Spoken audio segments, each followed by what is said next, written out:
Good evening, ladies and gents, and welcome to this week's GKP Live. Usual thing, guys. We'll be right back after this.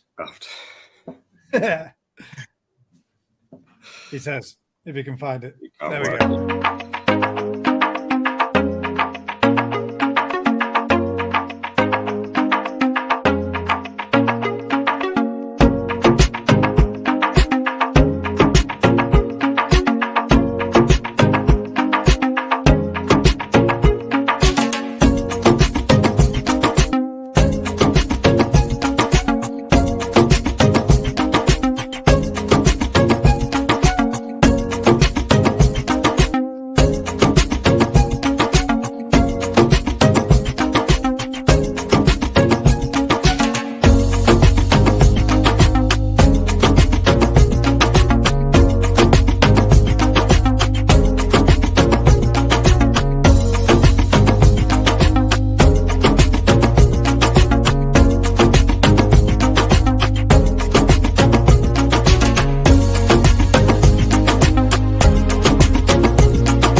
Good evening, Dad. Good evening, Rick. I don't know why, but for some reason then, Daz, it never muted your mic. And I could hear you rattling and crackling. And well, yeah, it flashed up. Mic is muted, so then I unmuted it. It mutes everybody so that there's no noise in the background just before the show. So you unmuted it, and I thought the actual program itself had messed up. No, it's me. Always me. Pressing buttons. Yeah. Pressing buttons. It's all good. Right then, we're got a few topics this evening. A couple of interesting ones, and one that I'd like to discuss and talk about myself as well. We've got one there straight away, straight off the back. So good evening to all those that have sent us a message and sent us. Oh, there we go. Hang on, there we go. Sorry, mate. I thought I had a beat there and a ding that came in from somewhere. No, I didn't let. Okay. Still at work, isn't he? Pirate. Or is he a boxer? Fucking still at work, bruv. Still at work. Tina's mustard. Isn't it? Oh, that's a good background, though, isn't it? I had a pink there, but there you go. Get in there, boy. Oh, why are you hanging about at work to this hour then? Golf opens tomorrow. All right. Literally just finished, to be fair. Just just done the tills, and then I thought, fuck, it's already that time. So No then, going home. on that topic, the golf opens tomorrow, and tomorrow evening, my first part of part 1 of our visits down to Perfect Aquatics from last weekend will be shown, where we take down 4 members of the finest golfing academy to play said serious competition, because it started off with a few people that weren't all that interested, and then it got rather competitive between me and Jeff. So it was the GKP versus the GKP, and we had a battle off. Some people took it too seriously. I don't know who you're talking about. Don't yeah, have to play a game with Gaz, because you get us all. Yeah. There's no point playing it. You ain't going to play to win, is there? That's what it's about. It's a game, Gaz. when he took his kids out, I bet he beat them at everything. Yeah, Damn right. Even when it was like 2 or 3. You've got to Still teach the children that losing is a part of life. You can't even go You're good fishing at with always his being kids a winner. without trying to beat them.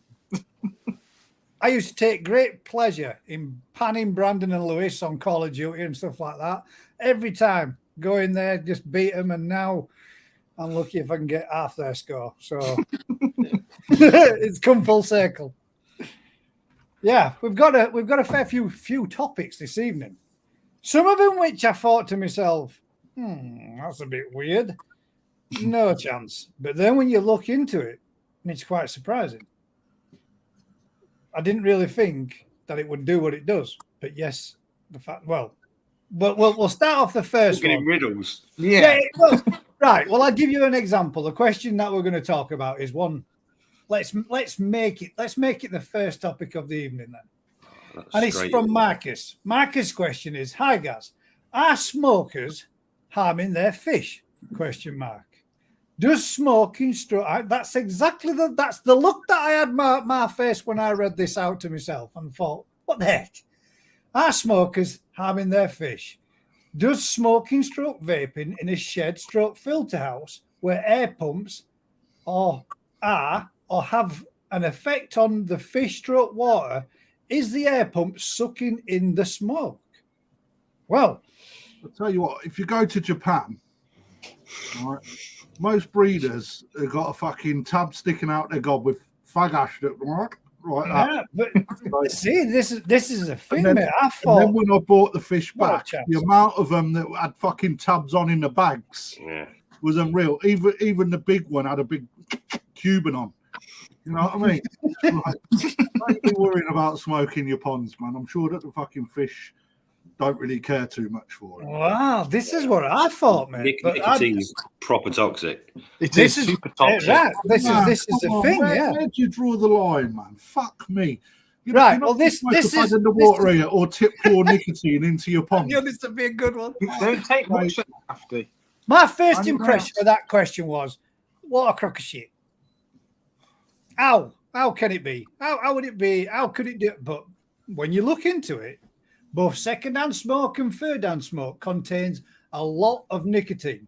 Because nicotine dissolves easily in water, it can eventually end up in the fish tanks, water, and even poison the fish inside it.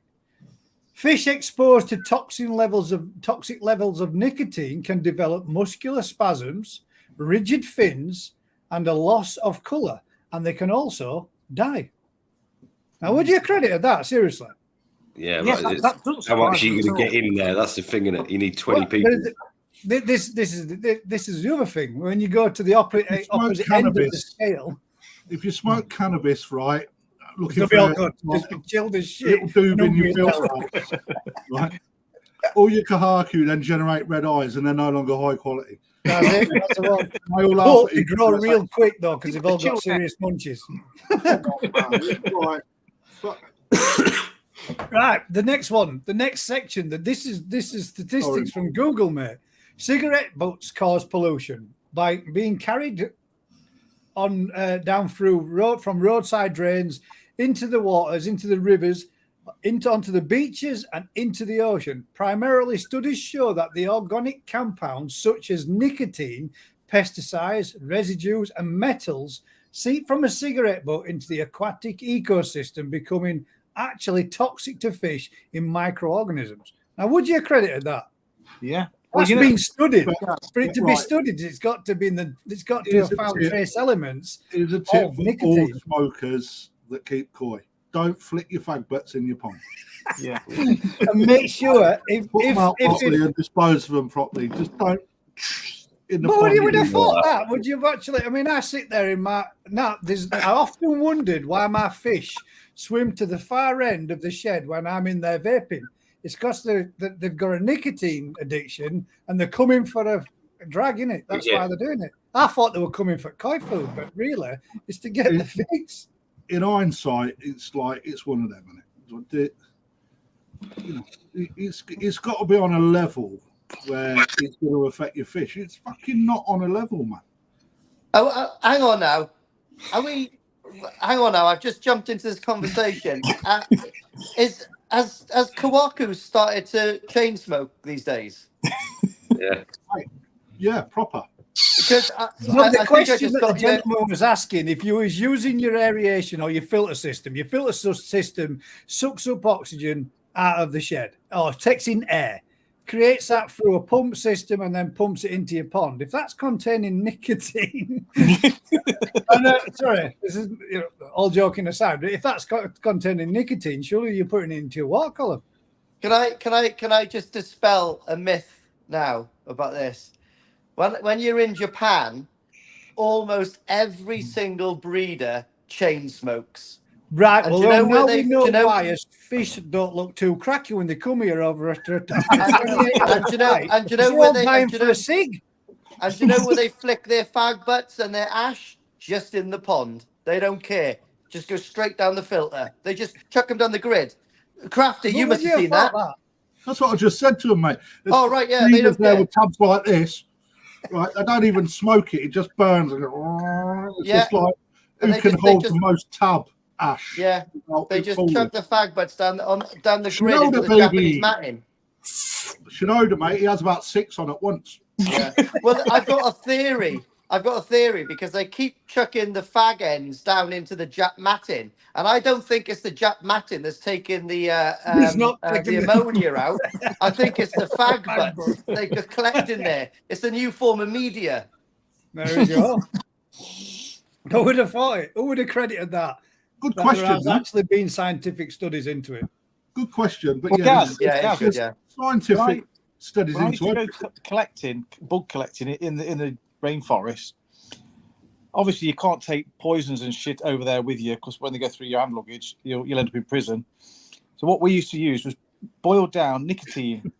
Dip it dip a needle in the nicotine, let the thin film dry on it. You stick that in an insect, and it kills it instantly through its nervous system. That's how strong the stuff is. It's probably the needle hitting the heart that's killing it. Well, yeah, that Sticking doesn't- a needle in that it, yeah. does help. But yeah, that's strong But stuff. Kill a big ag- bug just like that.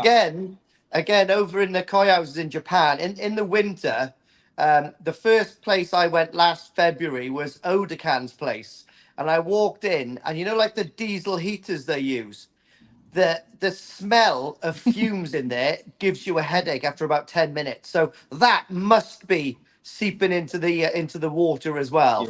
Yeah. Yeah. So it's really like. Like when people go, I think when I was building my pond, someone was going on about, they're going to have a little bit of lime getting into the water from like where the coping stones are. Mate, the ponds over there, they're not even fiberglass. They're just concrete and they're painted with like green paint. And half of that is all just flaked off after about 5 years. So it's mad, like what people think that will intoxicate the water. But in reality... They don't care in Japan. They really don't care at all. So when we start off new ponds, right? People say in order to kickstart your filters off, you piss into it, right? Yeah. What? I've never heard that before. Is that not infecting your pond as well? Well, it's the boost. An ammonia, isn't it? Ammonia in it to kick it. So what you're saying is you should piss in it and throw 20 Benson edges in there. And also just aspirin as well. Where does it So stop? don't get an headache. As Marcus says, I thought it would be a good topic. To be fair, Marcus, honestly, my first opinion was, is he having a laugh? I nearly typed back, are you joking or are you being serious? And then I thought, I'm going to look into it. I'm going to look it up and think, my God. There you go. But in Japan, whenever anybody picks up a new fish, if it gets imported from Japan, if it's looking down a little bit or if it's looking a little bit under weather, then give it a rolling. All you need to do is go to your local vape store and you can pick up, hang about, I'll see if I can find one for you. He says, somewhere. Fishers had it. Oh, I thought you had one. I was going to say you can pop into your local vape store and you can get a small little bottle of nicotine. And you can add it a couple of drops with the first feed that you introduce your Japanese koi to your pond, and it should be right as rain. And slowly wean it off of it day after day. I've got to add something onto that. If they come with a certificate and they're hipster, they'd rather a rollie. Well, that was a good one. Although it was well, I think it was a little bit of tongue in cheek, because that was a good one, mate. It surprised me. I thought I'd get a reply back when I typed in on Google that. Not a chance, kind of thing. But yeah, it would appear. It would appear that it would. But I would imagine you would have to do a shitload of smoking, and you'd have to do getting a lot of nicotine in your pond for it to make that much of a difference. But yeah, it might make a difference. A tiny little fry when they first hatched. Yeah, well, sensitive to everything, aren't they? Yeah. So if you vape, just got the governor to make me a brew. Walked in with a brew straight away, bollocking. Fucking Jack brewer. Off he goes. What was that? Do what? The governor just walked in with a brew without me having one. I'm still sat here fucking grafting.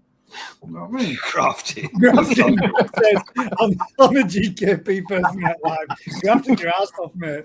Big time. All right, then. Well, the next one we did have some that's popped in a quick question there straight off the bat. Quick question. I'm new to the koi keeping, nearly finished building my pond. How many fish should I start? I was thinking 6 or 7, or is that too many? Will be about 7,000 litres when done. Cheers. Depends how big they are, doesn't it? Well, yeah, if you go 7,000 litres. Filter. It's all to do with the filter system and whether or not your filter's matured. Are you going to do a fish in? Now, then, this is the one I don't get, right? Fish in, fish out cycle. I don't understand how the fish out cycle works. The fish in cycle works because, you're banging in ammonia, which starts your filter kicking off and going. But how does the fish out cycle, unless you're putting in matured media? I've never even a fish out cycle. We have either a fish in and you let your pond start when you put the fish in, or you don't have nothing in and you leave it for like 5, 6, 7, 8, 10 weeks and let the pond mature first. But it can't really mature without anything in there to process, can it? No. You got to put a source of food in there. So that's a good actually question, because when I fill up my grow on pond now in a couple of weeks, I'm going to obviously fill it up with just normal tap water, run the system, make sure it works okay. And then about a week before I put the fish in, maybe, or something like that, I'm putting 100 litres of my mature K1 from my main pond, and then filling the whole grow on pond with the water from my big pond. So theoretically, it should be mature. It should just work bang on straight away. Yeah. Yours is already going to be seeded because you're going to use mature water with mature media.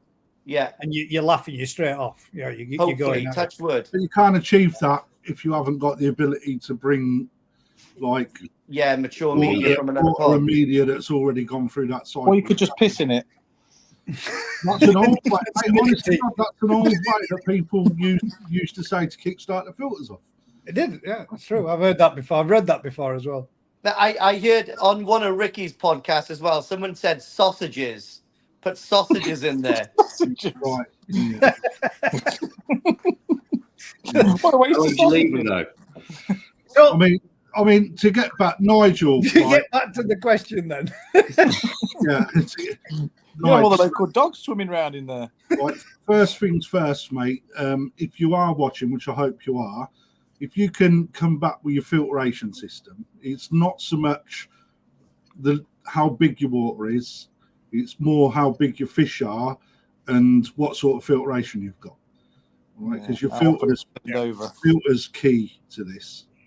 So come back and then, you know, make sure the big key thing is that you make sure the water that you top up is gassed off enough and there's no chlorine in that system.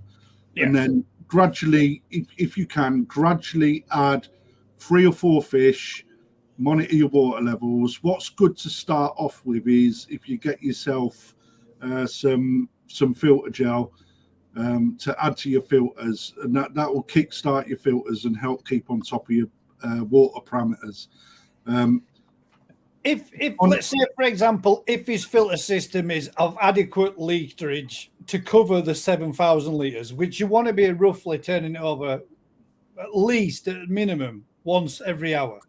No, minimum twice an hour. Twice an hour, sorry. Every 2 hours, sorry. Once every 2 hours. Once every 2 hours. If your system does that once every 2 hours and you want to add 6 to 7 fish, the only thing you've got to do is worry about new pond syndrome.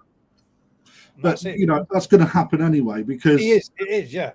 I mean, unless it's got matured to add from one pond to another, that would be your own way. A message. He'll send you 100 litres of mature K1. Off you go for a hand job. Right, so with your new pond syndrome, your pond, like your filter is a living thing. That's the way to look at it, right? The whole of the system has got to bed in to become a body of water that is fit enough for koi. Where people go wrong is they put enough koi in, but then they feed really heavily and pollute the water because the filter is not at the right level for the bacteria to tackle the amount of pollution that the fish are putting in it. Okay, so simply feed a small amount initially, monitor your water levels, and then from there you will get a spike in nitrite and ammonia. Right, all you then have to do is just make sure, as long as them levels are not in the danger area, just keep feeding the same amount until your bacteria, your beneficial bacteria, catches up, and then you start to see the parameters drop. From that point, you then can up your feed, right, until you get to a desired. You basically follow that process until your filter matures. Okay, it's like your pond can take a good 12 to 18 months to really get to where you want it to get, so it's operating fully. Okay, so you know, don't rush it. Trust the process. Your fish won't starve. All right, you've just got to monitor those levels as you feed your fish. Don't overfeed so your parameters get into the danger area. Yeah. If they are in the danger area, you need to cut back a little bit on your food, let your filter catch up, and then repeat the process again. Okay. But the point that Rick made at the beginning all depends on how big the fish you're putting in. If you're putting 6 to 7 fish at 70 cm, then you're a heap load of trouble straight away, aren't you? Because they're going to be producing ammonia from day one. Especially if you're operating on a small box filter. You know, the filter capability there is knackered from, you know, day one. If you've got an adequate system, it can work harder. So, you know, it's about 6 or 7 tosi. Yeah, they'll be fine in 7,000 litres. A few little fish ain't gonna really make much difference, to be perfectly honest. Yeah, that's the problem. You got to put enough weight in to bother. You know, if they're tiny little things, they're not going to produce enough waste to get the filter going any sense anyway. So, yes. Yeah. If you're going to put in 6 or 7 10 cm fingerlings, they're not going to do a great deal of anything, are they? You're not going to even stress your filter. It's not even going to notice there's hardly anything even in there. No, totally right, because it just dissolves into the water anyway, naturally. You know, you won't even get a trace in your readings. You know what I mean? So, Nigel, a little bit more info. They'll be watching Lee's video, wouldn't they? I'll be using. It says that I'll be using a homemade filter, 200-litre barrels, 2 times 140 wheelie bins, and one static and one as moving bed with a 20,000-litre pump.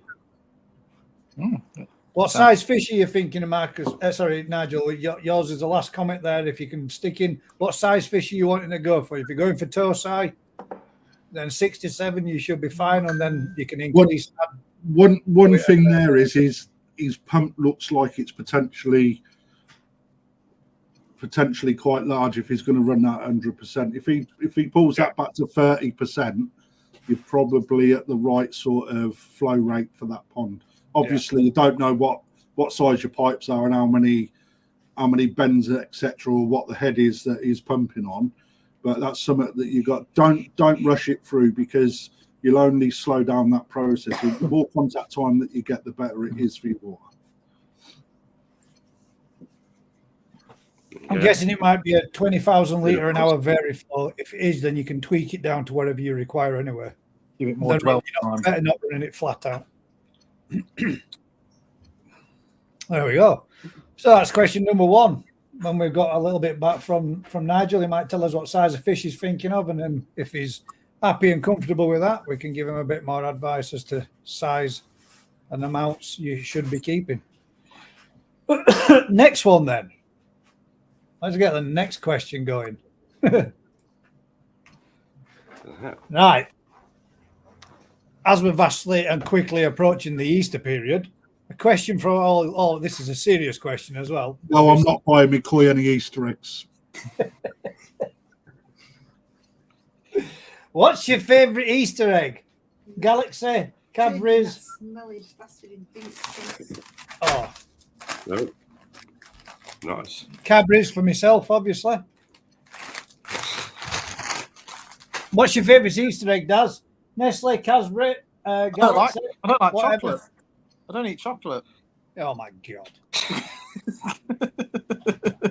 That was easy. These on a That was an diet. easy one. So none for Daz. Yours were boring Easters then, weren't they, mate? Yeah. You can get a tenner instead. Yeah. I'd rather eat a fucking rabbit, to be perfectly honest.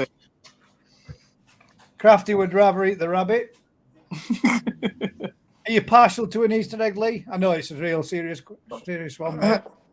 Yeah, I like an Easter egg, mate. Bloody lovely. Get one in, yeah. Cadbury's has got to be the winner, though, isn't it? Got to be the cab. I don't know. I quite like Nestle's Yorkie on me. I like. Yeah, it's only Man's because that's chocolate. not for girls. Sorry, girls, Exactly. Yeah, that's the one. but it's not. Right. That one out of the way. The slightly more serious topic, and it's from Vince, the Twisted One. What do people class as a budget? I'm getting by that. I'm gonna say as a budget pond build. What would you consider or class as a budget pond build? This is where it should differ one hell of a lot between between us five here. That is for sure. I'm not asking you to say figures of what, but if you were going to say, right, I'm going to do a budget pond build on a budget, what would you consider that budget to be? Nothing. Well, Off there you my go. I plate, mean, really. that's the thing, Nothing. mate. I mean, you could upcycle equipment, you can upcycle pumps, you can make use of an old liner that somebody's given you, whatever. Yeah. There's no level, really, is there, for where you would start off and where you would end. Some people's budget might be, I'll put 40 grand into a pond. That's my budget. I built two What is a budget build? 20 ponds, and it literally cost me 140 quid. It cost 70 quid for each liner, and that was it. That's all it cost me. I had all the concrete posts, gravel boards, everything already there, repurposed them. So Yeah, if you had to buy the stuff to build a pond, even cheap, a couple of grand, you just it's going to cost a couple of grand at the absolute burn. And a standard koi pond, 12 grand just to put a 10x10 koi pond in, bit of block work. Christ, Man, 100%. You bang on, Rick. it eats money like you, yeah. So yes, you can do things cheap, but you tend to have to redo things when you do it too cheap because they will break. You do these. Yeah. The bomb. Even if you have to End up redo a build and you've done it cheap, if that cheap build did you 10 years of koi keeping and cost you 150, 200, 300, 400 quid, it's still cheaper than the 10, 15K block built pond. Yeah, it is. Yeah, but you get, I mean, what you pay for, don't you? Look at yours, for example, Rick. For somebody like you on a farm, you've got to keep it to a limited budget. And each year you might reline ponds or you might do them, but you do them on affordable measures and means as opposed to going out. I mean, you could go out there and you could buy the biggest heavy grade liners to line your ponds out with that would last 10, 15, 20 years, but you don't. No, but as a farm, it's purely you just holding water. It doesn't, aesthetics don't matter. You're just trying to hold X amount of water. You're not trying to have the water clear. It's just purely an exercise in keeping fish holding happy water for a certain period of time until you can produce it. So it's different. That's a different scenario to someone that's going to have something in their garden that's got to look, not only be good for the fish, a good environment, but it's actually got to look appealing to the eye and run properly. So yeah, you can cut corners to a point, but you can't. You cut corners too far, and you're just going to end up with a disaster. That's the problem, So yeah, cheap pipe work splits left, right, and centre. So you could cut your corner and use some of those flexi pipes and whatever. A year later, they just crack. They're just you empty your pond and kill your fish. So you're not really saving anything. So certain things, the pump itself, pipe work, you can't really scrimp on. You've got to buy something that's half decent, haven't you? Yeah. Otherwise, you're gonna kill your fish at some point. Yeah. So a budget pond build would always have to be done again. I mean, my dad's pond build has been built for 25 years. He's had that pond liner in. He got a good quality one, but he has had to buy some replacement pumps over the years, and it's still stood now with the original liner, and it's just a hole dug in the ground. But the pond itself's not the problem, is it? You could literally a hole in the ground with a silage sheet in it will last 15 years. That's not a problem. It's the pipe work, exposed, filtration, filter systems. That's kind of where you just can't. Yeah, you go too cheap and you'll pay for it. Yeah. Sort of. Yeah. So yeah, a couple of grand. I think you could build, a couple of 1,000-gallon pond that's perfectly adequate, but you're spending virtually all that money on the pump and the filter and the pipe work. That's the main element of the price: the filtration, pipe work, plumbing, aeration. Yeah, and the sky's the limit, isn't it? You go for a decent drum setup, it's $5,000 just for the drum and biochamber. Yeah. Then you've got to add on the other bits, isn't you? So and that nowadays really, the filter systems, if you were to go out and buy them, they ain't cheap, are they? At all. Not in that sense. New then, huh? No. I mean, I suppose there is always a second-hand market, which you can buy them and pick them up, give them a good clean up and recycle them and upscale them again and use them again. And there's nothing wrong with that. But it's you are right when you start off, if you went into it and do one build and then that's suddenly not good enough and you've blown 500 notes on that, and then you build another one and then you've spent another 500 notes on that, and you upgrade again, and then you've spent another $1,500-2,000 on that. By the time you're done, you'd have been potentially better off just doing the original proper build and going into the first time and making it 10 times bigger than what you expected to do it, because you're going to need to upscale eventually. Yeah. So it's not cheap, all of us have started off here, aren't they? With something small and upgraded. A little goldfish pond just gets expanded or whatever. But yeah, by the time you get to the high end, like Lee's little, his little grant system, to buy all that and do that, it's not cheap. But it is built for a specific reason. It's going to grow those fish at a flat out rate for the window they're in there. And that's what it's designed to do. And the equipment will do that.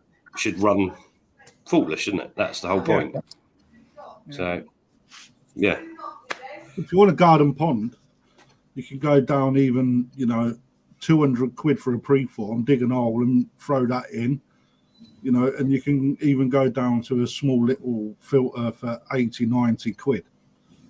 You know, that But it is ain't going to keep koi, is it? No. But, you know, it all depends what you want.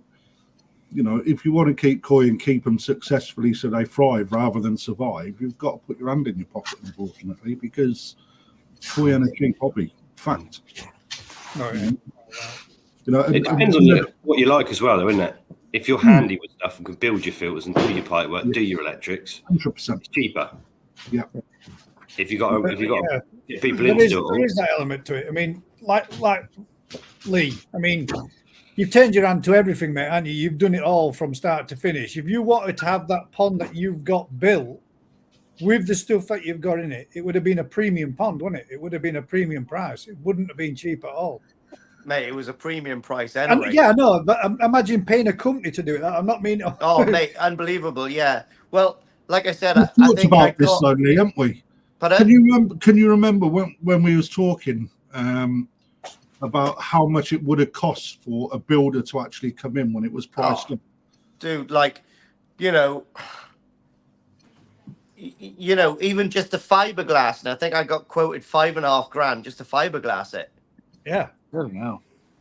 Boom. Do you know what I mean? And then, like, you know, I know my mate Nicky helped me with the block work, and he's an amazing brickie, and we done it basically in one day. But an average man would have, you know, that would have been big money just for that, I guess. Do you know what I mean? And then digging the hole, pouring the slab. You know, I had to get a concrete lorry a concrete pump as well to go over my garage. You know, it's a lot, like, you know. And then you go on to like just the price of the filters, like, you know, that stainless steel filter I've got is $8,500. Are they how much are they? $8,500? Are they the stainless steel ones, aren't they? What's that, mate? That's The stainless drums. steel Profi. Yeah, yours was 8.5K, I think. Yeah, 8.5K. I've got a Flow Friend on there for 2.5K. I've got other. It's just mind blowing. Like, you know, when it goes, it goes. Like, you know, when you get sucked into the hobby, you get sucked into the hobby. I haven't eaten for 3 years now. It shows, I eat fish waste. mate. I've not eaten either. But I just love it. Do you know what I mean? It's, if you know, I don't smoke. I don't really drink. I don't go out. You know, it's just my one thing, innit? I like doing it. It's just nice, and for me, it's like, I love the koi, but for me, it's actually keeping the water, which is really interesting as well. And to do that well, you've got to have a really well designed pond, haven't you? Yeah. We've got to understand it as well. So you've obviously got a grasp on it. There's other people that will have the same setup, but they can't do anything. It's been put in by a company, and it runs, but they don't know how to change anything or do anything. You know, when it stops, they phone someone up and say, "My drum stopped," and you get round there and you go, "Well, the drain's blocked and the screens," and you know, I think you. Second, guys. I think reality is the very, very cheapest end's a couple of grand. I think you'd struggle to build a pond from scratch because some of the equipment, the pumps, the pipe work, it all adds up. The pipe work is that when I was building my pond, the pipe work was the biggest eye opener. Actually, you know, 600 pipe is ridiculous. quid on pipe and fittings. Yeah. Yeah, but you went with you. Are you a firm believer that all koi pipe work needs to be high pressure then? No, I it's not think such if you high cut pressure. corners- Sorry, Rick. What? It's got to be whatever you're using. It's got to be stable. quality to last and not going to break when you move something. A lot of the cheap pipe work will just becomes so brittle. You know, you move something or something bangs it. You got water crystal everywhere. Yeah. So the UV makes it crumble in time, doesn't it? It does. That's what I was going to say. A long-term exposure to cheaper pipe work, which is the type that I've used. Yeah. Long-term exposure to that with sunlight. I mean, you are talking a lot of years, like, but it does start to I've degrade. got Rates a lot. the pressure washer. It's Yeah, just cut straight through them. Yeah, I nearly did the same up front of my kitchen. I blasted the waste that comes out of the sink, and I cleaned it all down and blasted bins and blasted loads of the pipe work off. And thought, shite, I'm going to have to replace that section of pipe now because that's almost gone through. But yeah, that's it might be 15, 20-year-old, that section of pipe, but it's not as... Yeah, but you run the risk, well, it's this time of year that people run the risk of the pipe work going, and a lot of the time some pipe work can be in a place you don't see it. Yeah. So when the frost gets to it and then it cracks and then, it starts to expand again, game over, man. It'll happen when you're not in the house. Yeah, when you're on holiday. Yeah, it always does. Yeah. So it's you pay for what you get. I'm a firm believer in that. So pressure pipe is definitely, my opinion, the way to go. Yeah, I'd never use anything but pressure pipe on mine. I know lots of people use waste pipe, which is each to their own, but I don't know. No, you just that is the thing. There's a point where the water leaves the pond, does its thing, and comes back to the pond. And if anywhere that breaks, you ain't gonna have water in your pond. You got dead fish in you. So, yeah. I mean, Humber puts there. That's what float switches are for. But I tell you now, I reckon probably 95% of ponds don't have a float switch. Yeah, that would be, honestly, that would be something I would never not have on my pond. I would never, ever not have a float switch on my pond ever again. Even if, I mean, it's a little bit different if your bottom drain was coming out regardless, isn't it? And let's say your bottom drain cracks, you're screwed regardless. But yeah, bottom drain proper, yeah. It saved that one on my pond saved my fish 2 or 3 times. Do you want a Sports Direct? So yeah, I wouldn't either. No. But yeah, you can do it on a budget, and if you're the sort of person that can build your own filters and look after and maintain things, yeah, it's easy to do cheap. You've only got to see Vince looks after fish, fine, and he creates stuff out of nothing, but he has problems with the cheap valves and the cheap pipe work and stuff. That's what breaks. That's what you've got to deal with. So, but that's the trouble, isn't it? Pay cheap or pay twice. It's normally the rule of thumb with everything, isn't it? And it's always the case. You say it about every, if you get in a cheap person to do some work for you, 9 times out of 10 it don't get done to the standard it should be, and you end up having to have it done again. If you buy cheaper products, you can end up with the same problem, and you can end up having to do it again. Yeah, there's ways of cutting the costs and still getting the same quality, but looking on marketplace or looking for reclaimed materials, etc. You can still keep things to a budget. It depends how much work you want to put into it. If you're like me, I just threw 20 grand at my pond and then done what I could do within that budget, spent the budget, and then ended up spending a bit more. That's what you do. But at the same time, like what Lee said, it's my hobby. I sold my motorbike to fund it, and then put a bit of money towards it as well. And it was my forever pond. So I tell you, I'd be swinging from rafters if I'd spent that on a pond. I'd get drop kicked up and down the street all over the place. Why? Marie, what would you say if I spent 20 grand on a pond? She said, I wish that we had 20 grand. but that's the thing, so the key in the question is budget, isn't it? Exactly, mate. That's the one. I mean, everybody's budget, like Simon says, however deep your budget is. Your budget is your budget, isn't it? And that's what you go to and govern yourself with when doing a build or whatever you're doing. Yeah. I've got clients, mate, that are worth a few quid, right? Their budget far exceeded mine by a huge amount. But their budget was against what they wanted to spend, which is pretty much all it is. I've seen ponds done for 100 grand by somebody else, and like what Rick said, they don't know nothing about the filtration. They're just advised what's put on. Right, so what do? They enjoy their fish swimming around in the pond. They've got a few more quid to throw at it, but they want to sit near a nice pond and enjoy a Pims, right? While a koi's swimming past, we do the same thing. But the difference is, you know, we're not worth £2 billion. You know, so it's all relevant. It's all relative. There we go. Relative. We haven't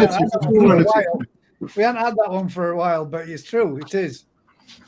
It is as well, but a lot of people, the hobby's different for everyone, isn't it? Some people just want the fish. Some people enjoy the filtration, enjoy the water chemistry, enjoy all the different aspects, and buy the fish, keep them for a year, get rid of them because they've done what they want to see, good or bad. Other people will build a pond, put fish in it, and those 20 fish live there forever. Doesn't matter what quality they are, what they look like. They're their pets, and because they've got one eye and swim in circles and they're, you know, whatever, that's their pets. They'd never get rid of them, and that's a completely different type of koi keeper to one that's buying and growing and taking fish to shows and getting rid of stuff that's not doing what it should do. It's just horses for courses, isn't it? It's just different, you know. But yeah, we have a lot of customers that wouldn't even dream of selling. You know, they stock their pond, and that's it. No fish ever comes out of that pond unless it's dead, because that's their pets. Yeah. I'm the same, Rick. Here, exactly the same. You know, I got an old boy come in today. You know, had a look. Oh, I'll take a couple of them. I bought fish from this place about 80 years ago. Still got them. Yeah. You know what I mean? Sweet. Yeah. But yeah, that's just a different aspect of it. Obviously, say, they're massive. They're this big. Oh, that's not a bad sight, that, mate. Do you know what I mean? Yeah, to be fair, though, if he bought them that long ago, that probably is a decent size for that generation. But you know, the amount of people that come in and say, got massive fish, this big, you know, it's a foot. Right? To them, they've achieved a big fish. You know, I'm not going to take away that dream from them. I agree on it. It's awesome. You know, but if you Lee and you went, I got a massive fish, it was this big, Lee would go, no, this is big. You know, I didn't know I could get to that size. No, it's just education. It's what they achieve. It's great. I love it when they tell me things like that. I think it's brilliant. But yeah, but that's the point. In that everyone's different. Every pond's different. Everyone wants different things from their pond. You know, some people want tamasaba and stuff. They're amazing. I love tamasaba, mate. Yeah, I do like them as well. Yeah. Got to admit, I was gobsmacked to see little tamasaba this big competing with koi this size and smashing 5 and 6 mil pellets like they were no, and not just taking 1 or 2, taking 6 or so at a time, and arguing comfortably and nudging up with koi, going, "Get out of the way, man! I'm having some of these." That blew my mind. That I didn't think they're not that small, and they were straight up there on it. When I was down at Crafties, and the young lady that came round feeding fish, I was like, "No way, man! Are they taking them?" And they were nailing them. They're funny little fish. They're brilliant. Yeah. I'm going to a Tabasab event now in Sidcup the weekend, on Saturday. And I got a funny feeling that Kevin Ryan's going to try to get me to take one home. But I don't know. If I put a Tabasab come on. If I put a Tabasaba in my pond, it's never going to get fed because if the flow is so fast, it's just going to get pinned to the back wall. Trust me, it won't. It won't. I'm telling you. It won't happen, mate. They're good at swimming, but they will find a spot in your pond where the flow's not that hard, mate. Promise you. You've got to do it. I want to see you take home a little tamasaba like this, and in 3.5 months turn it into a rugby ball. Mate, it'll be a beach ball, mate. Just so it can swim past window going. That weird little wiggle that they do as swim past. I know, they are cute. Like, yeah. I'm not kidding. Tamasaba, right? Dainichi has just started selling them. Really? Yeah. I've seen them up there. I've seen them up there. Find it now and send it to you, Gaz. Right? Because now you want one, don't you? Huh? I've seen them up there. There was a pond of them. Yeah. But it's quality what they've done. This is a quick little one there. I balled up some of my fish yesterday, and for some reason, only 5 minutes out, and they were laying over. Put them back in the tank and all good today. Makes me question, are they fragile? What temperatures were you at when you were doing it? And by tank, do you mean pond? You put them back in your pond. A lot of fish don't like to be took out if the water's cold. They don't really like to be stressed and disturbed with it. And they can belly up a little bit when you do it. You're better off leaving them till the water temperatures are a little bit more stable and warmer if you're taking them out of your pond. I've seen that in Japan where they'll fill up a bowl with source water not from the pond that the fish come in, and because the temperature in the bowl is like a few degrees off, they'll just belly up. Yeah. So it depends. I don't know, Lauren, if you put pond water in your bowl or whatever, but it sounds to me like there was a drastic change in temperature and you've shocked the fish.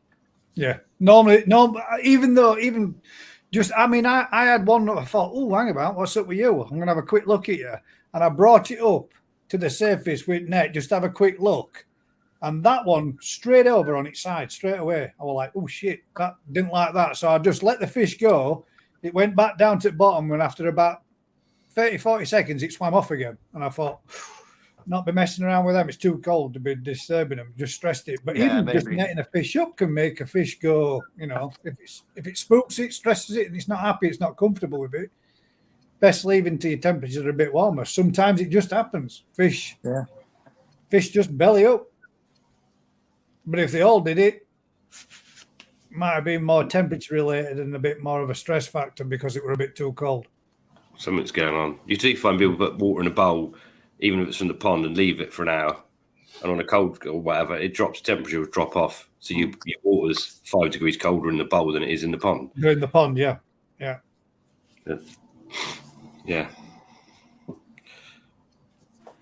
Well, we got lots of comments coming in there with my sleeper pond build was about around 3,000. Cost me 300 for a new lounge carpet because I put an old one under my liner. That's one, got it. It's funny, man. Some of the things that you get coming in on some of these comments are brilliant, man. It's like someone said there, 2K just in an air source heat pump. See, that's the thing, innit? Everybody's budget is totally different. And a budget build to me and a budget build to Lee and a budget build to Daz, or all of us have got something different. Yeah. That's the thing as well. Like you could almost put in, a pond, but then if you go to a heated pond, it's different. Yeah. You're going up another level again, aren't you? Different gravy, heated water. Different gravy. I think I've done all mine for a few £100. There, Paul said there, 2K just on an air source heat pump. And another 2K to keep running it for you. Yeah. Looking up for £500, almost brand new. So straight away, shave £1,500 off. What do you lose? The warranty. So what? So what doesn't work? But they, if they don't, then you go and fucking fill the geezer in that's just rip you off, innit? Simple. There's a valid statement. The biggest loss for me building my pond was the skip hire. Yeah. You take that soil out of that ground and it ain't the same size as a skip. If you take a 16-yard skip, you fill that bugger in no time. They just eat them, don't they? Yeah. It all fluffs up. What you should do is you should dig it up, put a first barrow in and trample it down and keep doing that as you go. And then when skip company comes and it lifts his front wheels off the floor, you get that extra charge. We do that regular. Yeah. It's funny to watch them come in and try to pick it up and they don't put feet out and then legs come up and it rears front end up. Back in the day, Daz, when you could put greedy boards in there. No, I do that, are you? No. Evening, Phil. I'm trying to get through with everybody else's as well that we've got there. Crafty, really, from Mr. Tate. Did you see the comment that he put in earlier on about Sakai Akari? My fish now want 20 B&H. That's more expensive than Sakai Akari. Oh, Mr. Tate, do me a huge favour. Check your fucking Dropbox. Could you please check that video out and get back to me? I need to put that video out. The GKP Grown Show is official. Come on the live, Al. You fucking miserable old twat. There you go. I'll jump on live and tell us the results. I'm sure he will with that sort of invite. I mean, yeah. Encouragement. It gives me enough shit. Way of asking. Come on. Why not? Alan Tate says there, be strongly begins in F and ends in F.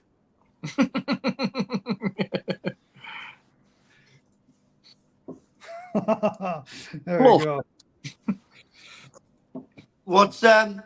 Fish- Do you want me to do you want Is me it to fish get two? food? Do you want me to get two tamasabrum growing on for you? If you got one that looked like a Shudawatsuri in colours, I reckon you might be able to twist his arm and just tell him it's a short body koi. That's it. He wouldn't know the difference, to be honest. wouldn't, would he? His eyes are going. You'd have to get new glasses. His eyes are gone, mate. Fucking mate, them glass eyes are all over the shop.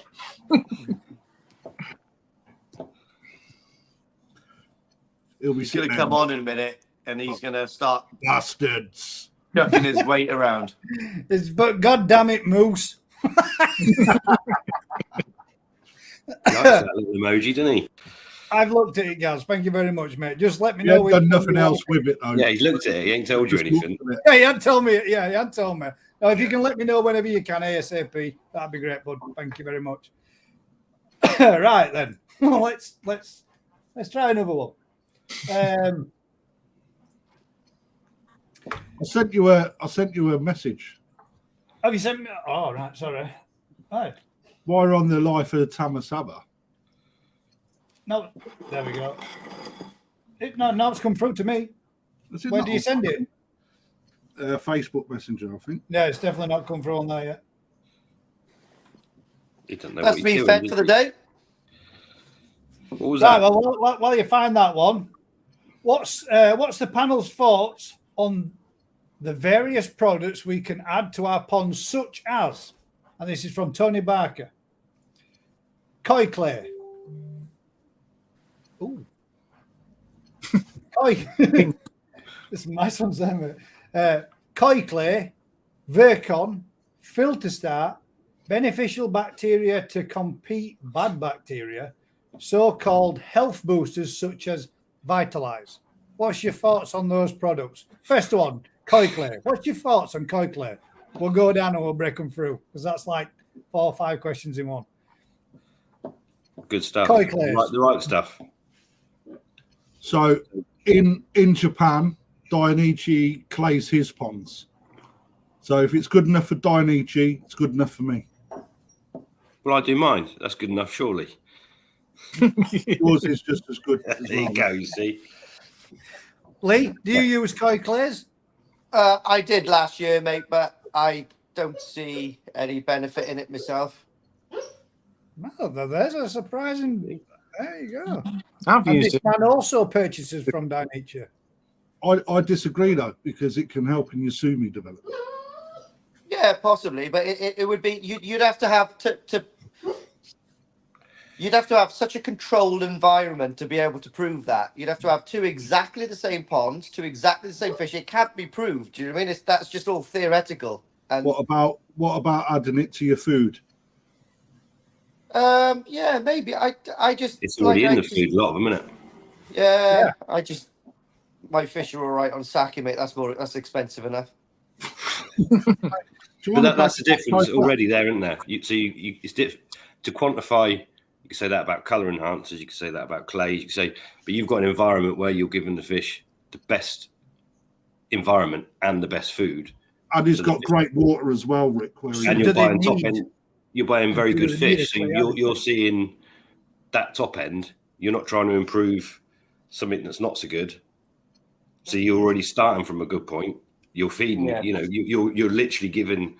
You're right at the top end anyway. So the difference you'd see would be minuscule, like you say. You'd struggle to see it. But for other people that are buying slightly cheaper fish, where colour enhancers and water quality and additives will make more of a difference to the fish, they will see more of a response from it. If their Yeah, water's not maybe. quite so good, then they're going to see a better response from the clay than someone that's got Yeah, absolute I- mint with that.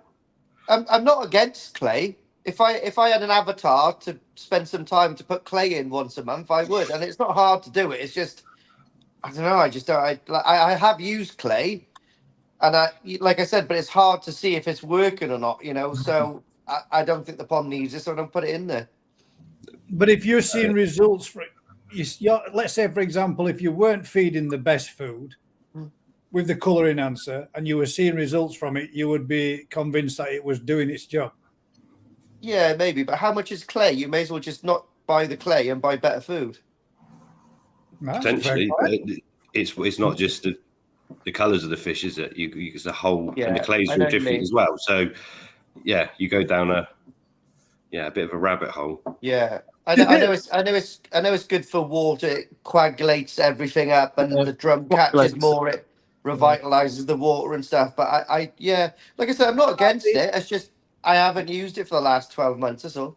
What about the adding of the missing minerals in your water that you don't get from your tap water? Trace elements that it gives you. But again, if you're using the right food and whatever, then, and also Lee's got drums, so he's going to be putting more fresh water in his pond than most people. Because my trickle in is flat out. Like I haven't got a trickle in. Mine's like a squirt in. But we had a customer in literally a couple of days ago. Fish have suddenly gone bad. No idea. No new fish gone in there. We checked his water and the pH had crashed. The ammonia was through the roof. And he's got the filter system's mature. I said, yeah, but the pH, you've because it's been raining so much. He goes, every time I clean my filter, the pond tops itself up. I've not put any water in there because the rain's been filling it. I'm just like, yeah, but you've got no capacity then, to buffer the water. Your pH is gone. It means your filters. And literally, he'd started losing fish, but if he didn't rectify it, he'd lose the entire pond in such a short window because that water's got nothing left. I had exactly the same yesterday with a customer. And fish has started dying. It's like, right, have you put in fresh water? No, it's just been topped up with rainwater. It's like so much rain, haven't we? pH through the floor, man. It's like, there's your problem. Yeah, I've got to say, when we were talking about this other week, and somebody did turn around and said, especially with all the rain that we've been having, that does make a massive difference to a pH swing if you've been having tons and tons. I mean, it's pissed it down for months, hasn't it, really? That's a hell of a lot of water that we've had going through as ponds. And if you're not, filter cleaning and changing that out and keeping an eye on your pH, you can soon have that massive swing, and then you're in a shitload of trouble quick. 100%. For me, I had clay fairly religiously, to be honest, at home, and that because I don't go through that massive water change cycle, so it's beneficial in more ways than one. In my actually, guys, to make everyone happy, I've got loads of clay. I think I've got about 2 sacks of clay. So I'm going to use it for everyone just to get rid of it. I'm going to do it for the people. I've only ever had a quick go with some that I was given just to see if you saw a difference. I mean, I saw a difference in the clarity of the water because it did make the fish look like they sparkled for a bit. They did look to have a good luster to them, and I thought, well, yeah, that does make a difference. But I've never bothered to go out there and buy some. And we were talking about this the other day, weren't we, Daz? And I was saying, which would you recommend if you were going to do it? Which would you go for? Which type of? There's so many out there. I wouldn't even know which one to pick because everybody says, oh, this one's good for this one's good for that, this one's good for the other, this one's got a treatment for like an antibiotic treatment. Oh, like, how can you get antibiotic treatment from a clay? What the hell? I mean, to be honest, Bacter Plus is the only one I've seen big, differences with. But it doesn't tell you what it does on the Bacter Plus. Doesn't say what it gives to give the fish that. No, but they're not going to, are they? Because otherwise, you just circumnavigate it and go to source or whatever, don't you? But it definitely. I've seen how it changes water chemistry enough, and let's say sumi quality. Well, as somebody that's used it, because I haven't. Which would you advise for people to? Because there's a question there where which clay is a good clay? Kelly's put him on there. What clays are good? Which one would you, if you were going to recommend one, Crafty, as a store owner, Lee as somebody that's used it, Rick as somebody that used it. If I were going to go out and buy some tomorrow, which one should I get? Which would you advise? Bacter Plus. Bacter Plus is the only one I've used.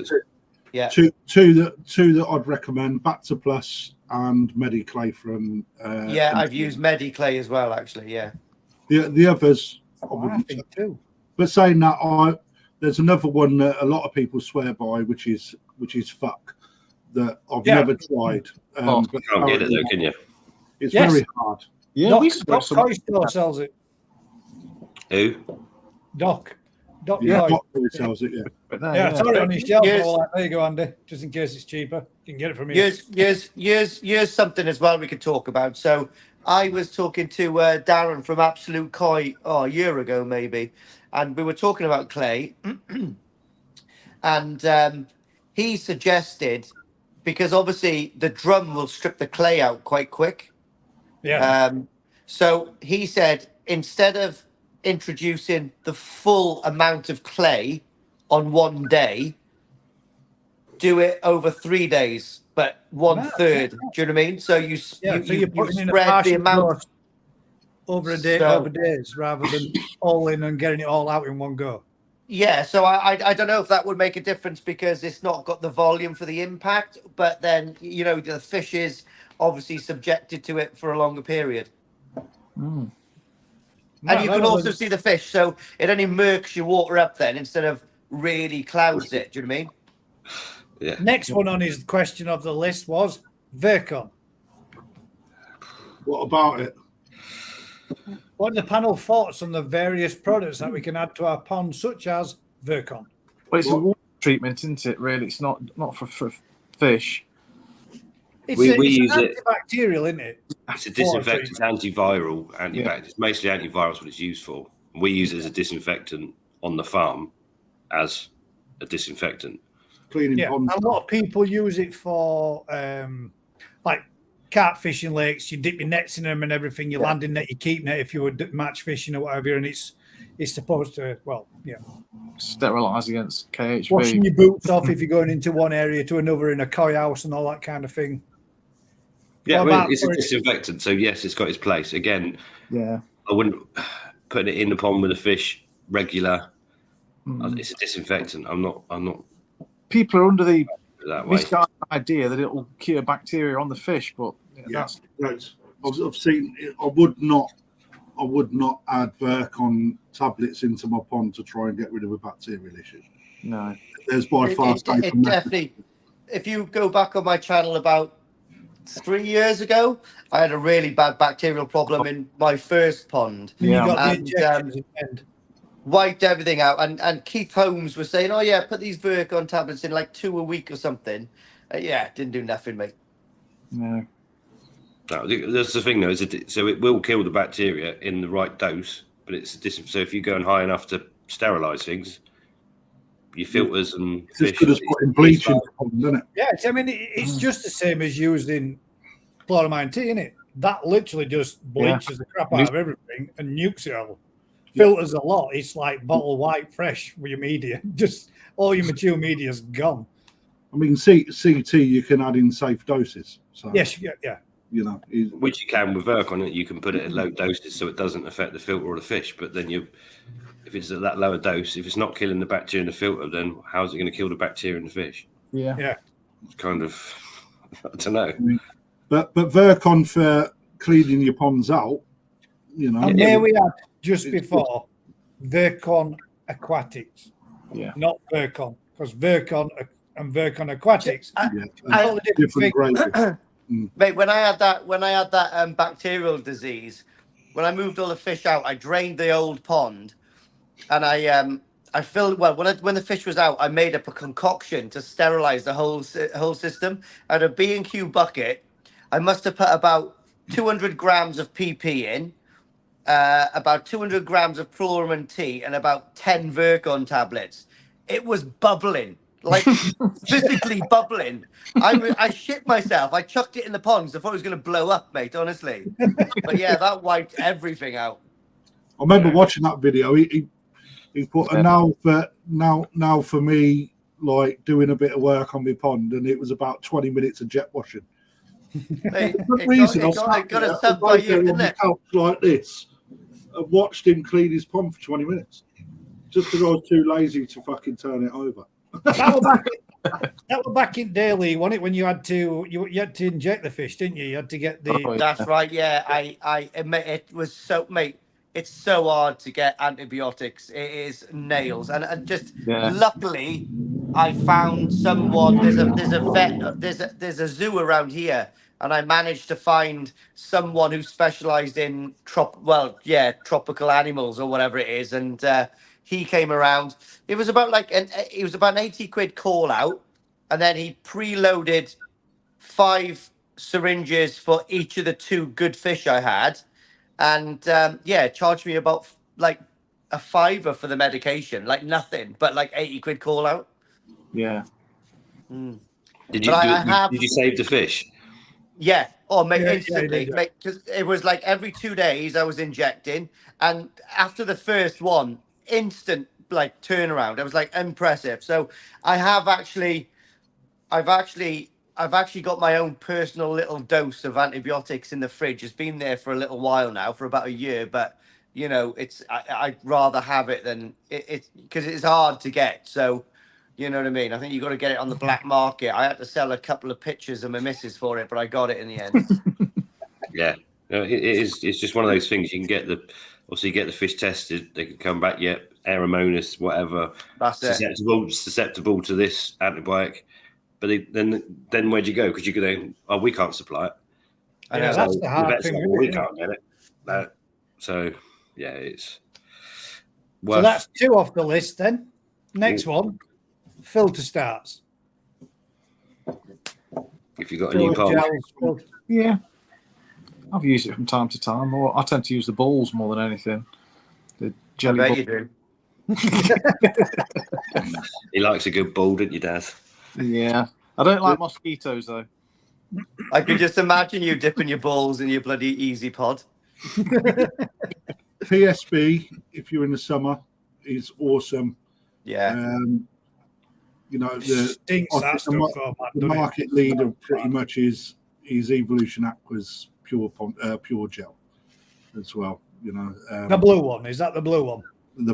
Yes, it is Yeah, blue. the It's in a blue bottle. liquid stuff. Yeah. Different sort of thing, though, isn't it? The gels for lining the filter media and encouraging the bacteria, and the PSB's actual live bacteria. So surely the 2 would work better together. Yeah, well, yeah, they're So there's I use both anyway. So yeah, thumbs up on them all. And even like when you've got when I used to go to when I had a problem when I had an ammonia spike, and I'm like shit. So I went to my koi pond, local dealers, and said, I've got a bit of an ammonia spike. That's all right. Just bang this in. And he gave me one of those pure pond bombs. And I put that back in, put it in the pond, and I thought, I'm going to check it tomorrow and see what it's like. No change. And 2 days, 3 days later, it started coming down. And he turned around. When I went back to him, I said, Did it work? I said, yeah, what is it? He says, it's basically just food for your bacteria. So you give them a bit more food, kicks them into. That's what this is what he said. Kicks them, gives them a good kickstart, and it starts producing a bit more, and they start getting back up on top of the ammonia and breaking it down. Don't know. I mean, what do you think to the pure pond bombs? Had you not put it in, would it have done the same thing? Because you obviously stopped. Well, this is it. I don't know. It could have done. It might have done. It might just be the placebo effect. I think I'd done something because I'd done something, but I didn't stop feeding. I just carried on and went. Did my normal filter cleans, and everything seemed to go all right. But I have used them in the past again since, just every now and again, especially like midsummer. Just dropped one in. But Again, how do you you're not a quantify it? fan? Not really. I think if the filters are running, the filters are coping with that amount of ammonia, then you shouldn't need to be adding anything. If you're not changing, obviously, if you suddenly put an extra 50 fish in the pond, you might need to boost the filters and give them a bit more helping hand. But in reality, if you're feeding the same amount to the same amount of fish, then your filter should be running. It shouldn't be a problem. what you was told is a load of bollocks, Gaz. By the way, Maybe I'm not saying it. I'm just saying that's what I'm just saying it's a load of bollocks, right? So if you look on what the pond bomb actually is, it's a combination of friendly bacteria and enzymes. which get to work as soon as the bomb hits the water to clean up organic waste and break down toxic ammonia and nitrite, leaving your pond crystal clear and healthy. He's reading the packet, look. Okay, so it says what it is on the tin. So you're not gonna put a load of bad stuff in. Just bearing in mind, good bacteria eats bad bacteria. That's the way to look at it. You're not going to throw more bad bacteria into, because the good bacteria is already there and not dealing with a bad bacteria already. How can you have a shelf life on them then? Got fucking no idea, mate. But they do. I dare say that's something to do with how they're contained within the gel. In the gel. All right. So what's the liquid stuff that's in it and around it then? What, like? Got no idea. It's like a blob. It's like a jelly blob in it. Yeah. And then there's a load of liquid that's around it. But I'm not making any statements. I don't know. I would just if you knew a little bit more about it's beneficial. It's a beneficial additive. It's never a you're not going to throw a load of bad stuff in once you've already got all the ammonia and nitrite knocking around in your pond anyway. That beneficial bacteria is still not enough to combat what you've got in your water. Okay, it's about balancing. So by adding like gel or a pond bomb, what you're actually doing is basically bringing another division in as an army to then combat what's already there, so you can level it out. So then, in your opinion, which is the better out of those? Because I mean, technically, like something like a pond bomb or filter start products, they're the same thing, aren't they? Which is the best one out of those, in your opinion, to use? The pure gel is the pure best. gel. Yeah, in my opinion. Yeah, that's all I want, mate. It's just I've never I just had that one particular problem years ago, and I thought, right, well, I might just add one every now and again if things start to get a bit iffy. But I've just dropped that in, and everything seemed to have been all right from there on and afterwards. But it has been, when Rick says it now, when I think about it, it has been when I've added more fish. So, stress the filter a little bit that much more. So yeah, totally. And you probably acted a little bit too quickly. Yeah, maybe. Yeah, You've got to let your pond catch up. But you would say, if you were to advise anybody, that the blue pure liquid one is the better. Yeah, for me, it stinks like your granny's knickers, mate. I'll take your word for that. I've been dead for years, mate. So yeah, that's what I'm saying. Me too. The smellier, the better. I wish my granny was still alive. I'd just hang her in the drum for a couple of days.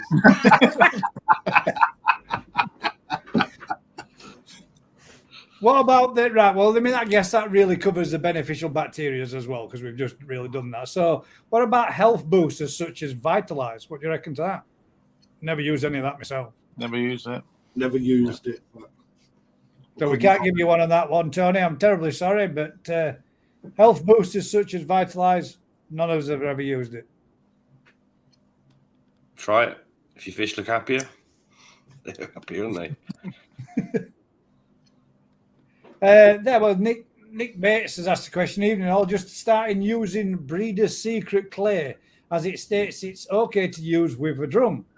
I've never heard of it before. Just seeing if any of your panel have used it or rate it. Thanks. It's another type of clay again. But again, a lot of people say they do clog up the drums, don't they? Anybody ever used the Breeder's Secret Clay? No, well, it doesn't clog up your drum. It'll just, the drum will strip it out. It's not going to get through the screen. That's all. Yeah, it depends. Some go fine enough to go through the screen, but as they coagulate any debris, so they make lumps. Yeah. So yeah, the drum's just gonna jump them out with whatever debris. Yeah. Which is probably what the clay's designed to do anyway. So But yeah, Let's bring up your quick picture of the Tamasabas. Sabas, go on. Oh my God, Al's gonna have a stalk on now. Look at that tan show. That's nice. What I think when Alan's seen that, where there's a black like screen bit where it's missing, we should put Alan's peduncle on there after seeing these bad boys. It's what I like is that he's put its offspring of Super Ball. Super Bowl, what a name! I love that. Quality name for a Tamasaba. You can just imagine it like. Well, they do kind of look Super Bowl, don't they? Well, he should have called it Dragon Ball Z. Yeah. Mate. Bottom left one, man, and the top left one. Look at it. Look how. If you were picking one there out them 5, then which would you go for? Top left. I'm off Tamasabas, really. And how much there is that an auction at Denichi at the minute? Auction now starting at 10,000 yen. I don't know what they finished on. I ain't looked. I like this one, me. I like the top right. Well, you can see there, look, 10,000 yen in the top corner. So Yeah. they finished yesterday. I'll tune in and have a look and see if I can see what they went for. But I can guarantee they went quite Quite a lot. cheaply to Dainichi. You know, it's just another. I caught a video on YouTube actually of him talking through them. But if Dainichi's getting involved, the market's there, isn't it? They're gonna be big, whether or not. I mean, before long, Alan, you'll be judging them. Yeah. He judges them. He judges them every time he goes for a wee. I think they're good, mate. I like them. Right then, next question. Let's see if any of you have heard of this one. No, if you know what it is, just answer me yes or no if you know what it is. Hang about, where the hell did I put it? See that? Boss's dog's just ripped his arm off. It is a guard dog. Nick Bay sent this one in saying, "Evening all, I've got a ghost Sankey with signs of." Now, I'm hoping I'm pronouncing this right. That with signs of He-Kui. It's been like this since autumn. Is there anything I can do before it goes to the big fish house in the sky? Thank you. Now, do you know what He-Kui is? Am I saying that right? Yeah. So Yeah. I didn't hear the question, mate. It says, "Evening all, I've got a ghost Sankey with signs of He-Kui. It's been like this since autumn. Is there anything I can do before it goes to the big fish house in the sky?" Now, He-Kui, for all those that don't know, translated from Japanese means red eating worm, is what its terminology is broken down from Japanese to English. That's what it means, red eating worm. And He-Kui is basically Sunburn, skin cancer. it's not a cancer. No, It's a tumor. It's like a tumor in the red it's pigment. a skin condition in koi which only affects the he or the red sections on koi. It was quite common back in the 80s and 90s. It seems Yeah, to have from been bred out. doing a little bit of research on it, it's becoming a bane of koi keepers' lives. Apparently, it's becoming a lot more common again. The symptoms often starts with a small blotch or blemish. This is normally orange or yellow in color. However, at times the affected area gets bigger and bigger and bigger until it eats through the red skin until the only white remains. As of yet, there is no known cure. No. Some success has been done with surgically removing it, but when surgically removing the affected patches and areas leaves an underlying white scarring. Yep. But there are no treatments known as of yet as to whether or not you can add anything to a water that does anything, or no treatments that you can actually apply direct. maybe Varnish. maybe Alan can make a comment if he knows anything. I think you see it a lot less than you used to. Hell of a lot less. I used to see it. A lot of the jackfish used to suffer from it as they got a bit older, but I think it's been using selected parents that don't suffer from it. Yeah. You don't I seem to think see it. I think that could be the one. What you're saying, that your Yeah. Kahaku. Yeah, I was just looking at it in the koi bar. Yeah, it's But like a we tumor. also believe that it's a horrible. hereditary condition, and a lot of Japanese breeders now have stopped breeding from any stock that may have been parent stock prior to prevent it from coming down through to any younger generations. That would make a lot of sense then, wouldn't it? Yeah. So basically, mate, other than surgically removing it, sedating your fish and removing it, which I know not many people will agree with, but if that's the case, or taking it to a vet and getting it done, there is no, as of yet, there's a strong suspicion that it may be a type of skin cancer, but it's not being confirmed. There's other possible explanations that it's a bacterial or viral case, but once again, there is no concrete proof of any of these theories. These are why some Japanese breeders who have believed that it is a hereditary condition and will not breed from any koi that displays the symptoms of hikui anymore. But yeah. There you go. Done it for us, look. Selective breeding, isn't it? Yeah. But yeah, there's some of these questions I get sent through, and I just think, right, it's lunchtime. I'm just going, what the hell is that? I fair enjoyed reading that to learn a little bit of something new. So nice one, Nick, for the question, mate. But unfortunately, bud, there is nothing that you can really do over the surgical removal has been success, but it has various difference in rates. Sometimes it's successful, other times you lose the fish, other times it just comes straight back again. So there's no 100%. It's one of these things. It's not contagious, is it? If at the end of the day, if it upsets you that much, then you can probably rehome the fish with someone that will still love it and call it Mr. Blobby or whatever, wouldn't they? So you don't necessarily have to kill it. End of the day, it's one of them that no one really knows much about, isn't it? Yeah. I mean, if you want this little PDF that I've got all about it, Nick, I'll more than happily send you the link for it, mate, and you can have a look at it and have a read over it yourself. But there's a full actually, but they call it, the Japanese call it the red eating worm. That's what hikui stands for. There you go. Learn something new every day. Right. I'm gonna get on the road to get home, but before I do, I've got a date for the Grow Out event. I'm just going to find it. Just bear with me.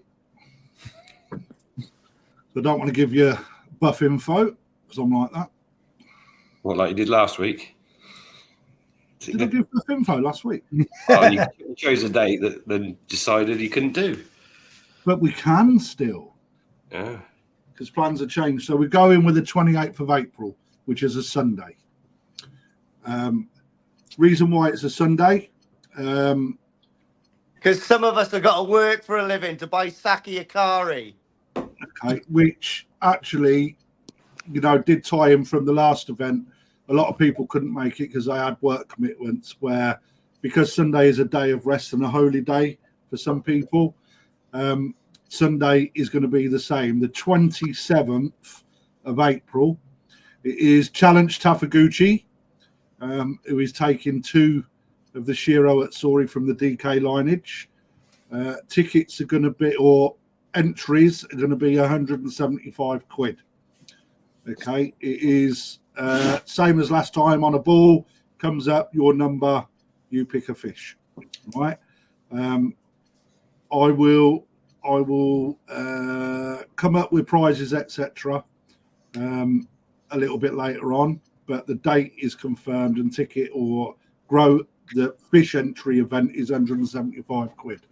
For those people that come into that as well, there will be lineages on the shop floor at reduced rate as it was last year as well, and no doubt there'll be golf involved and free sandwiches and stuff like that. Don't all be down to free, but there'll be some involved with that. So what's the date Alan said there? Mate, fuck me, I spoke to him yesterday. He's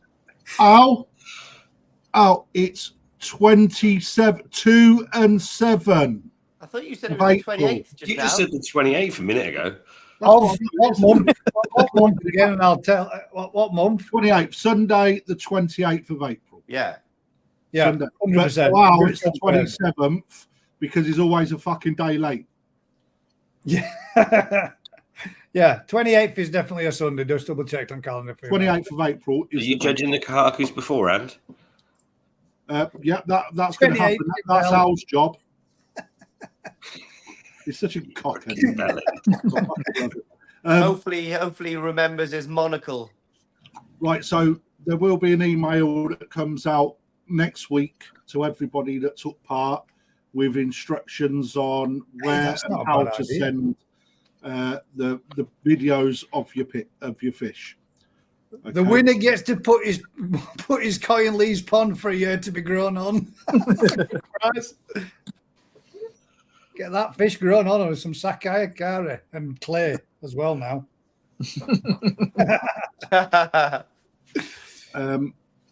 Al's judging is already agreed. He's going to be there on the day as well. So no doubt, we're obviously still in the early stages of what we're doing.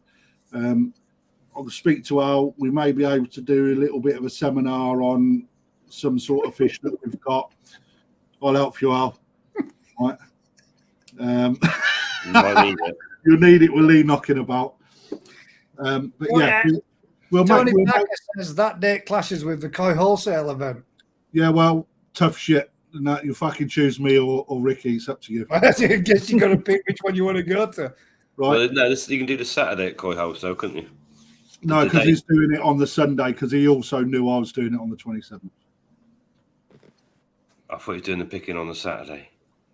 No, that's a closed event for his Battle of the Breeders, and then Yeah. on Sunday he's opened it up tickets, and then he's doing a grow and show on the DK Shiro on the Sunday, I think.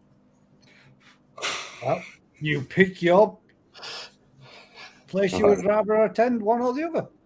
Right, but don't forget, you take your fish home with you when you buy it with me. You don't leave it with someone else to do the hard work. You do it yourself. You're not selling it. Oh, Jesus. How am I not selling it, man?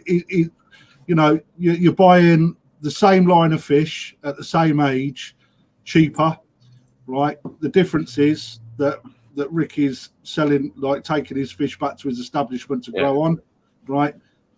My grow and show is for you to do the work so we can see what you achieve. And last year, the prize is that you get the person that wins, whoever comes back, they will get a free fish. So, and sake akari, etc. So ours is a proper event where you show your skills. So when do you want results in for the last one? The email's going to come out next week once I've got the golf underway and made sure that that's all going well here. I'll touch base with Ari where we've got all the info, and he'll put out a block email with instructions of where it goes, etc. One quick question, just so we know for everybody and everybody that were involved in the last one. Is it a grow and show, or is it a grow? It's a grow out Not event. the biggest fish wins, it's a grow out event, but is it the quality of the fish that have got no matter what its size? Which We've will got be 3 prizes from the last grow and show. We've got growth unheated, growth heated, and best quality. Okay, we've got all the starting measurements. Okay, people that then submit back, they need to then put out fucking Dino's comments, man. They need to put whether they're heated or unheated, right? And then overall, the quality is between both. So Al will be judging the quality, the growth, as long as we've got a good picture that shows the real size. All right, I will do all the measurements and work out what's what. If we've got a draw, okay, it will be the best quality and growth combined, and I will then present him with these are the 6 fish that are equal. Choose one, and he will then pick out the best one out of the lot. Okay, so. Nice. That was just a recap and refresh for everybody that from the Momotaro grow. Have Momotaro. you seen yours yet, Rick? Because I know that yours is in a muddy pond somewhere. Yeah, it looks good, but it's not grown much. It's not heated. It's freezing. It's like No fucking wonder. I've got to admit, I do like mine. It hasn't grown a great deal, but I am happy with it, mate. regardless to No. whatever it is and whatever it does in the competition. I'm happy with what I got, so that'll do for me. That's what the fish is all about. I do like mine. It's nice. But I will be listening. Tough. Yeah. I think that you're going to fucking lose, mate, because who come down with you at the weekend, guys? Jeff. Jeff Lees. Mate, He's happy to put up a grow on challenge against you. He says, "Bring it on, Mr. Hadfield." There we are. Cool. No He's done. problem. To be fair, he's done really well. He's got some serious freaking growth. He's taken a chag from 15 cm to 55 cm in 18 months. That's good. Yeah. I've got a new skill. He's only been heated for the last 3.5 months, 4 months. So that was in a unheated fish pond before. I think my best results this year is I got that Karashi. When did I go? When did it go in my pond? The Karashi crafty. Was it like? Monkey? Yeah, was it like June? Yeah, mate. Yeah, that's different And it was levels. 30. It was 30 cm. It's 65 now. Mate, they're different gravy, aren't they?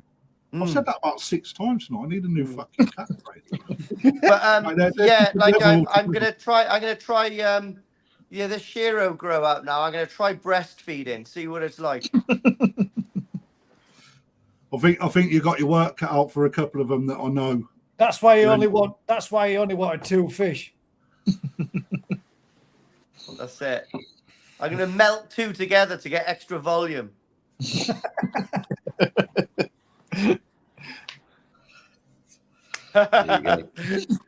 like meet the fuckers with when he's got that fake boob on.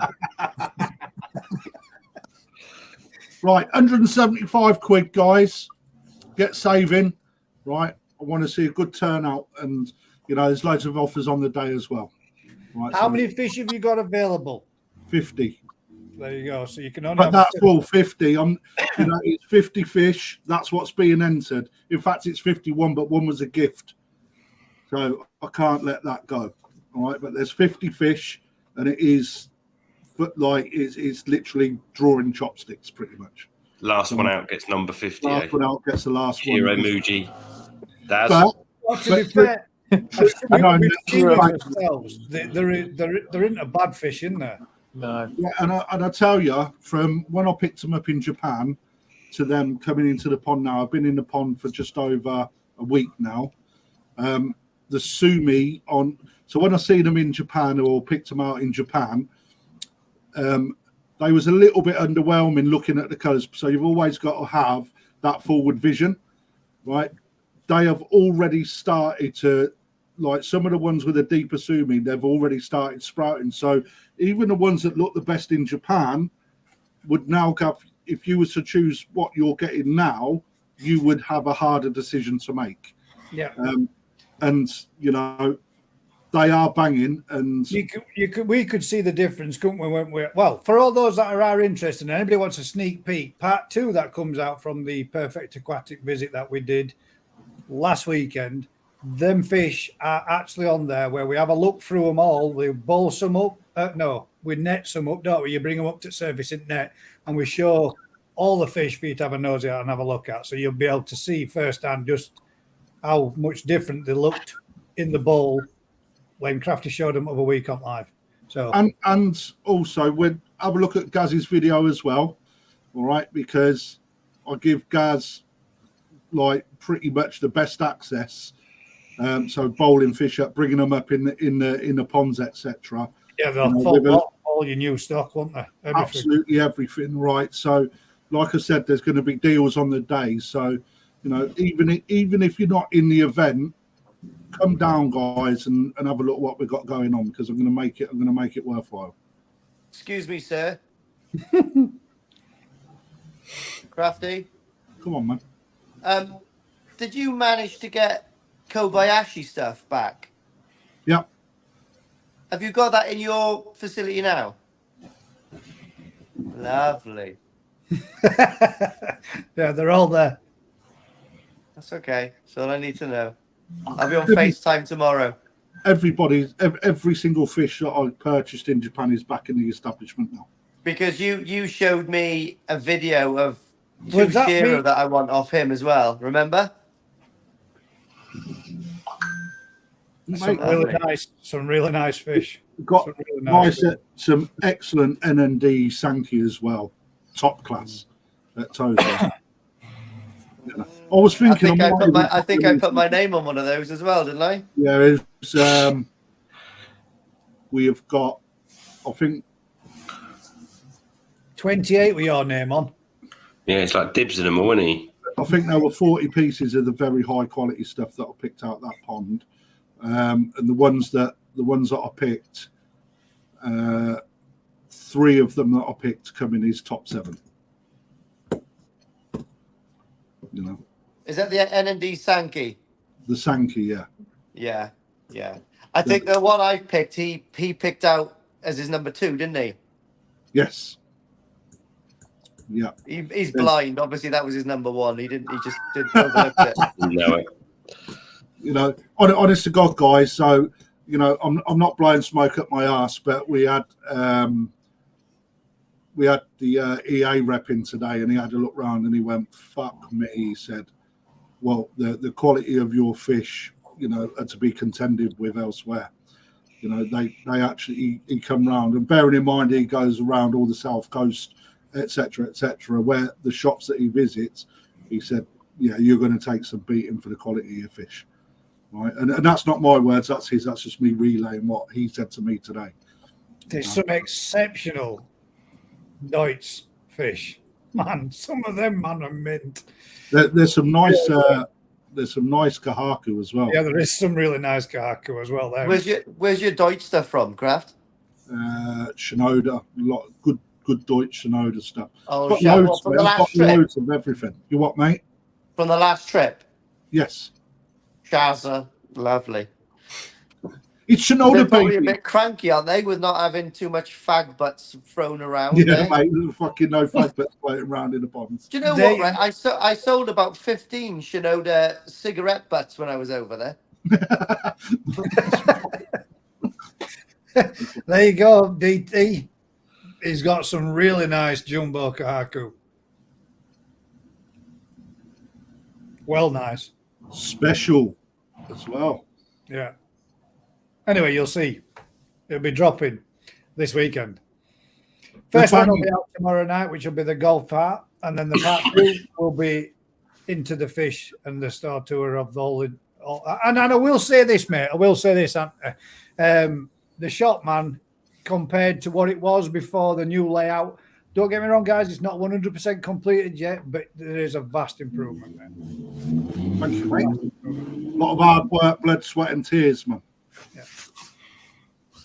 And we got there Sunday about 11:30, and there wasn't even a car parking. There wasn't even a space left in the car park. It was rammed. Yeah. It was fucking weekend. They ain't gonna hang around long. We had to park in the middle of a puddle. Yeah, we did. Mate, the thing is, so also we've also got confirmation from the National that we've got a pitch there this year. That come through yesterday at the Newark show, and I was contacted by Birmingham and Mid Staffs Koi Club, and they asked me to be the main sponsor, which I'm doing as well.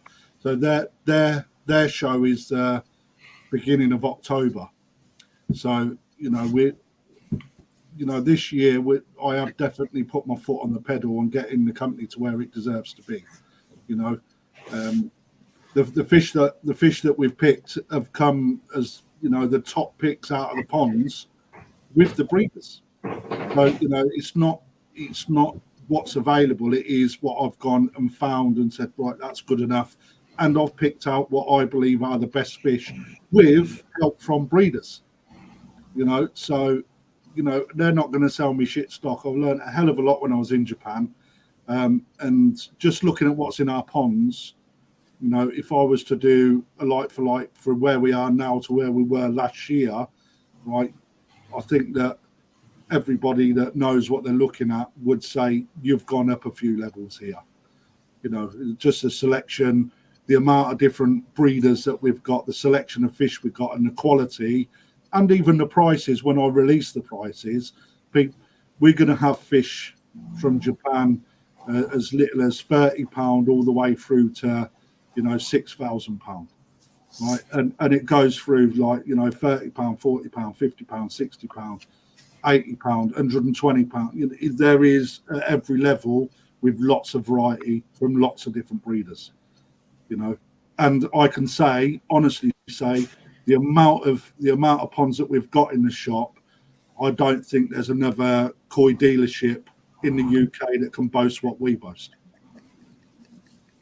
He gives you some shit, mate, doesn't it? I couldn't give a fuck what Dino says. Sounds like a good sweet shop. But the truth is, I want people that are watching to come down and see and judge for themselves. Yeah, I will sell it because honestly, it's my. I will say this, Mo. Now with the facilities for the golf course, mate, and the food in the cafe, you can literally go down there and you can spend 6 to 8 hours there. We did without easy. Crikey, did he still there? He don't want to go home, look. Live here. Don't worry, I'm invoicing the cost that's still here as well. Right. He don't realise he pays me £80 an hour. That's why I sit on GKP rather than being sat at home. Why not? He don't pay me that much, really. It's 90.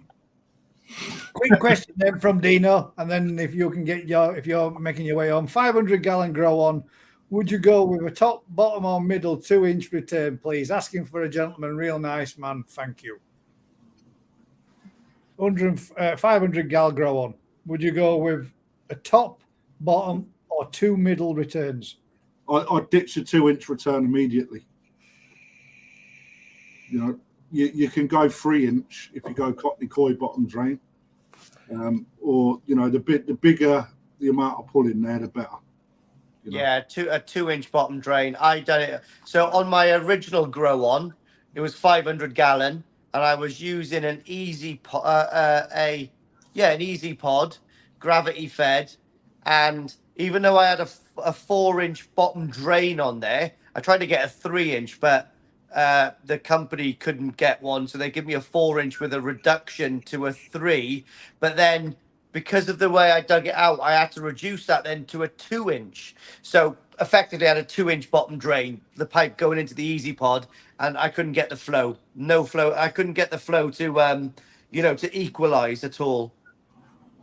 Right, love you all. I'm going to get off. I'll be listening in the car, and if you're still on, I might even jump on. Do you plan on Spot the Moose competition? I might do that. Where's the moose? You have to wear a white and red stripy top like Wally. I mean, you diverted away quickly then from his question. It says, with a 500-gallon grow on, would you go with a top, bottom, or middle 2-inch return? Not the bottom drain, returning back to the pond. Would you go with a top, middle, or bottom on a 2-inch return? If you're coming back in, you want the top so you can see the flow. It's just you've got more. It's just got more you can do with it. You can put a Venturi on it. You can see the flow. You can, if you need more air. A lot of the sort of middle. If you're coming back into the pond in the side, you don't see what's going on, do you? So 3-inch bottom drain minimum, 4-inch. To be fair, 3-inch on a little tank like that would be all right because you're only going to be turning over. Okay, You're only going to be turning over 1,000 gallons an hour or whatever. Otherwise, you'll be going through the filters too fast, and that's the thing. Balancing up a filter to the size of the tank to keep your contact time. There we go. Well, we've lost Daz because his battery's gone. Yep. Shut up. Nine thing. Yep. Right, well, there you go. That's Dino's question answered. Next Your one fish we've back got... from Japan yet, Lee? Pardon? Your fish back under quarantine? Yes, mate. Yeah. All my fish are back. They're in Ryan's place at the moment. When I go down to exclusively now down in Sid Cup the weekend, I'm taking back 3 fish. I've got my Yamaguchi Kawaku that's coming back. I can't wait to see that. I've got a Takano Sankey that he's replaced with the 2 that's died over there. I don't know how he can kill fish so easily.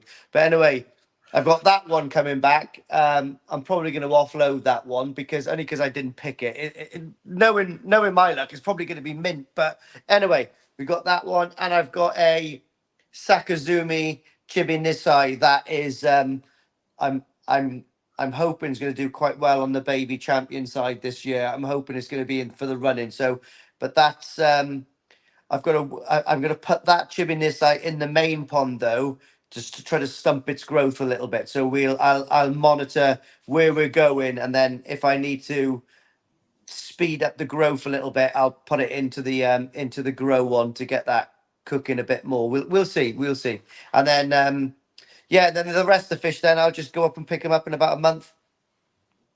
You'll struggle to keep it baby champion size.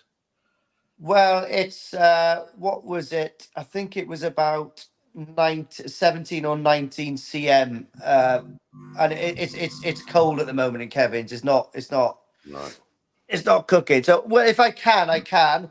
If I think it's going to go up, then it'll go up. I'll just try to cook it and get it up the category the next one. But sorry, maybe you hear that What's buzzing this noise. cut off? 25 centimeters in it at the minute. Is it size one? then Was it 25 centimeter size one? no. It's way. I'm sure it's way smaller. I can't quite remember, but we have worked it out that it should be just in size if I'm careful. We'll see though. We'll see. Good days. So We when do will you think see. you'll Who get knows? the other 40 odd or so for your grow on then? When? Are you going to take them in? Are you going to take them in bits? Or are you going to take them all as one hit? I'll get the load of them, mate. I'll get all of them. Like so, probably about the week before I go down, I'll probably then fill up the grow on with the mature water and the mature media. Probably put a fish in there just to keep it going, and then I'll just whack the lot in there then and slowly increase. Well, slowly, increase the food, see what happens, see what But it should work okay. I'm hoping Ryan's gonna have some small pellet up there because I need to get some small pellet. More Hey, shopping. that's just oh man, it's just so More expensive. I've been cleaning the garage for the last 2 days, like every nut and bolt, mate, like a proper like mentalist. And I felt like Rain Man in there, just like separating screws and stuff all weekend. And I got like all my sake. I got like 3 brand new like packs of sake. It's about 650 quid sitting there. And I'm like, what the hell? Just bonkers, mate, innit? The things we do. Keep you busy though, mate, ain't it? Yeah, the garage is looking really good now. It's like really cleared right up. I got a good tip run now next week, and then good to go. Right then, we got one more question from Terry Gander. What's your thoughts about secondary beni? What causes it, and is there anything that we can do? Genetics. I think a lot of it's genetics, and you're struggling.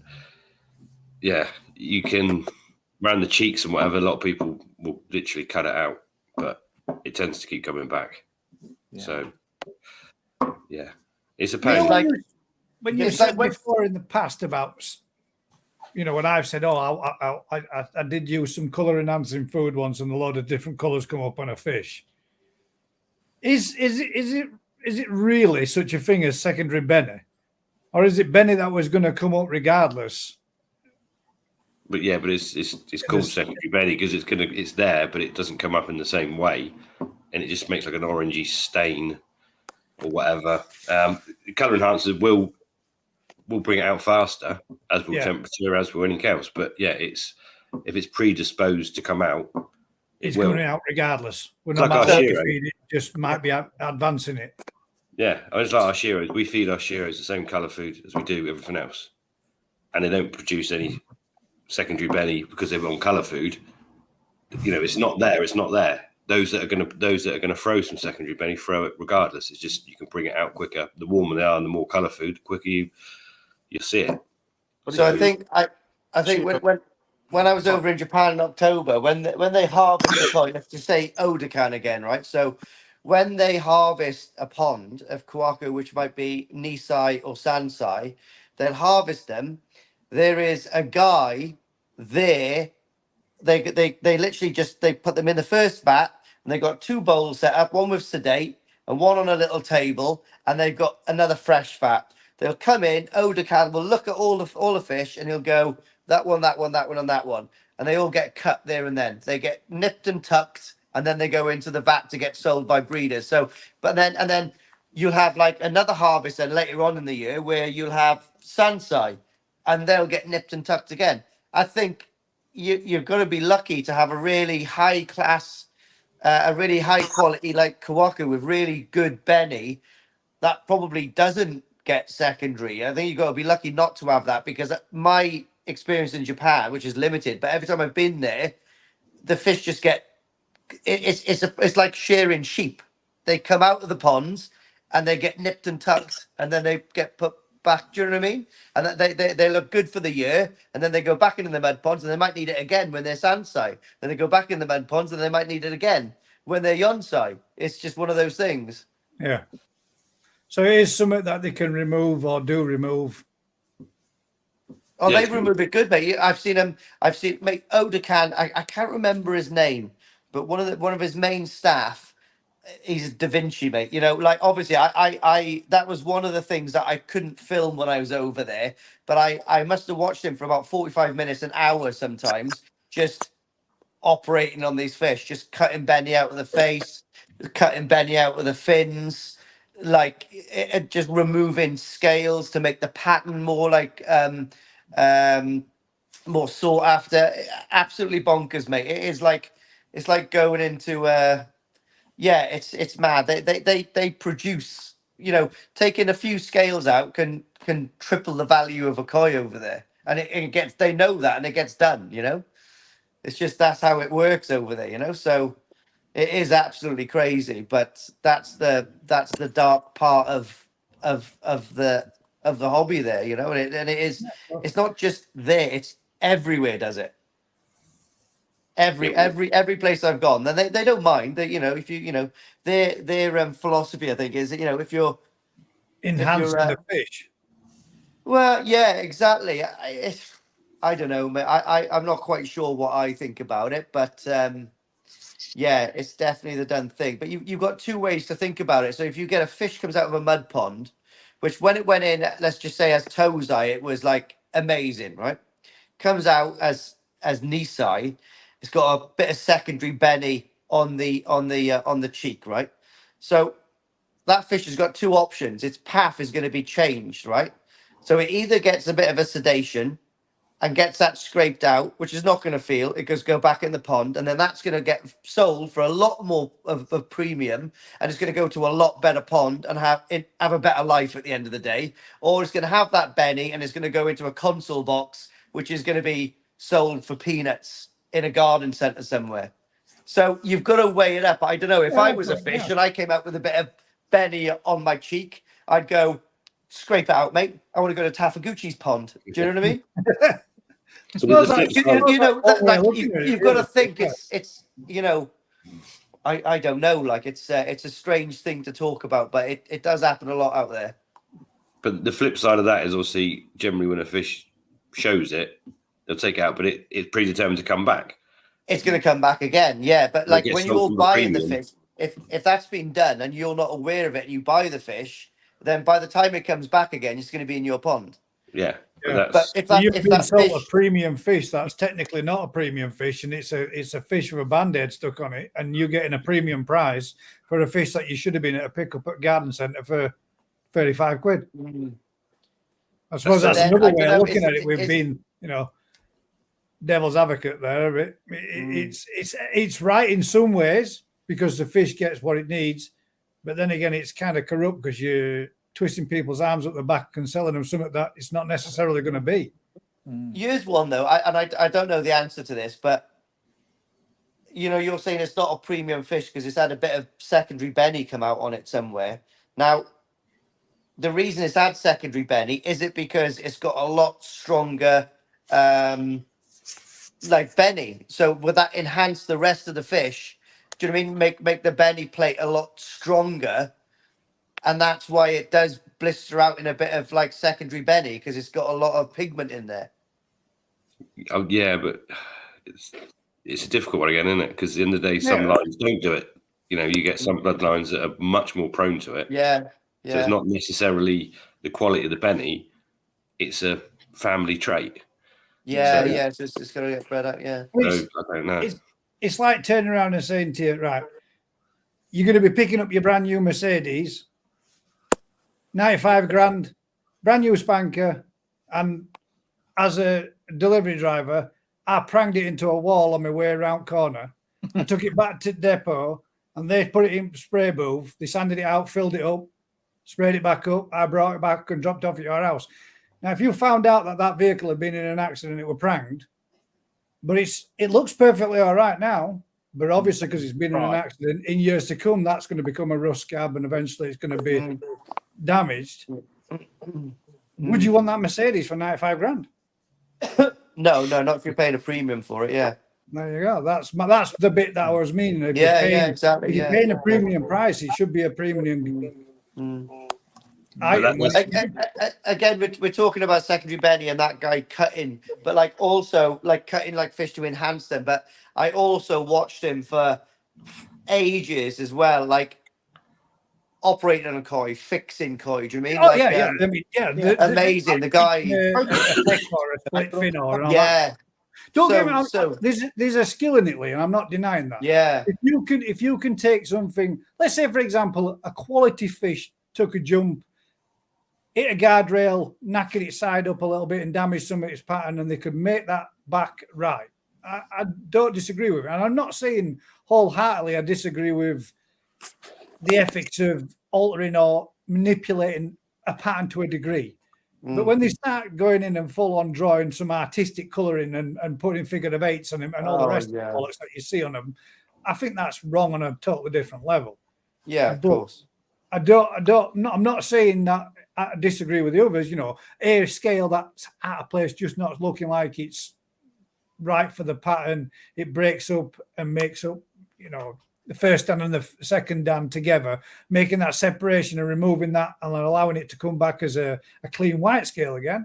Yeah, I can go with that. I'm not all that bad, you know, but I think, you know, some of the stuff that you see, some of the things, and there are some people out there on YouTube that quite openly brand those things as being top quality things. But in my opinion, anybody that pushes the sales of fish being literally drawn on to create patterns, you're a fucking ass. Yeah, that's crazy. That doesn't work. I mean, like when I was in cruel. I think the last but one day I was in Odakans, there was some I think they were from Thailand. There was some pretty heavy hitters from Thailand, and they bowled two of I'm not sure if it was on one of my last videos, but they bowled two very large Gosanki, right?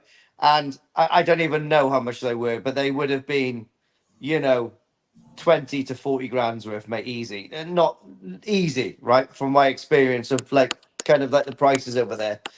But they were like, yeah, we'll have them, but that's got to be removed, and that's got to be nipped. And then, mate, straight away then Odakan's little helper comes, sedates them, takes like little bits off, you know, little bits of secondary, and then that's the sale done. You know what I mean? So I mean that's just tweaking what you want and what you're buying. yeah, but these are probably like, well, I would have said 5 to 6 year old fish. I would have guessed. You know what I mean? Yeah. Like 80 cm, 85 cm. Yeah. You know, that's pretty a impressive. mentality as well, though, isn't it? So if you know, someone like Thailand and China, there's a different doing that's normal. We want that. Well, yeah, they eat dogs. We'll just do that. We'll do whatever. You know, Yeah. over here, obviously, if you take it to a show and Alan goes, well, that's been cut. Yeah, of course. Yeah. Now, isn't it? So it depends on what you're doing with them and where your ethics lie, and you know.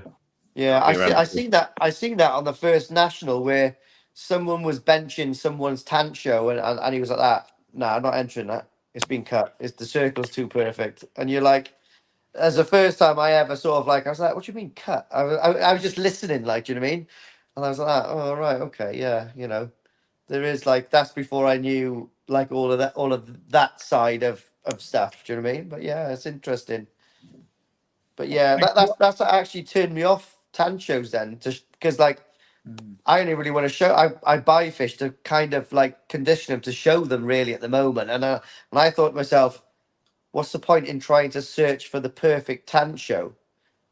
Because it's just going to get chucked out of the show. You're not even going to enter it. If you get the perfect body and seroji and spot, it's not going to be believed to be natural. So there's no point in getting one.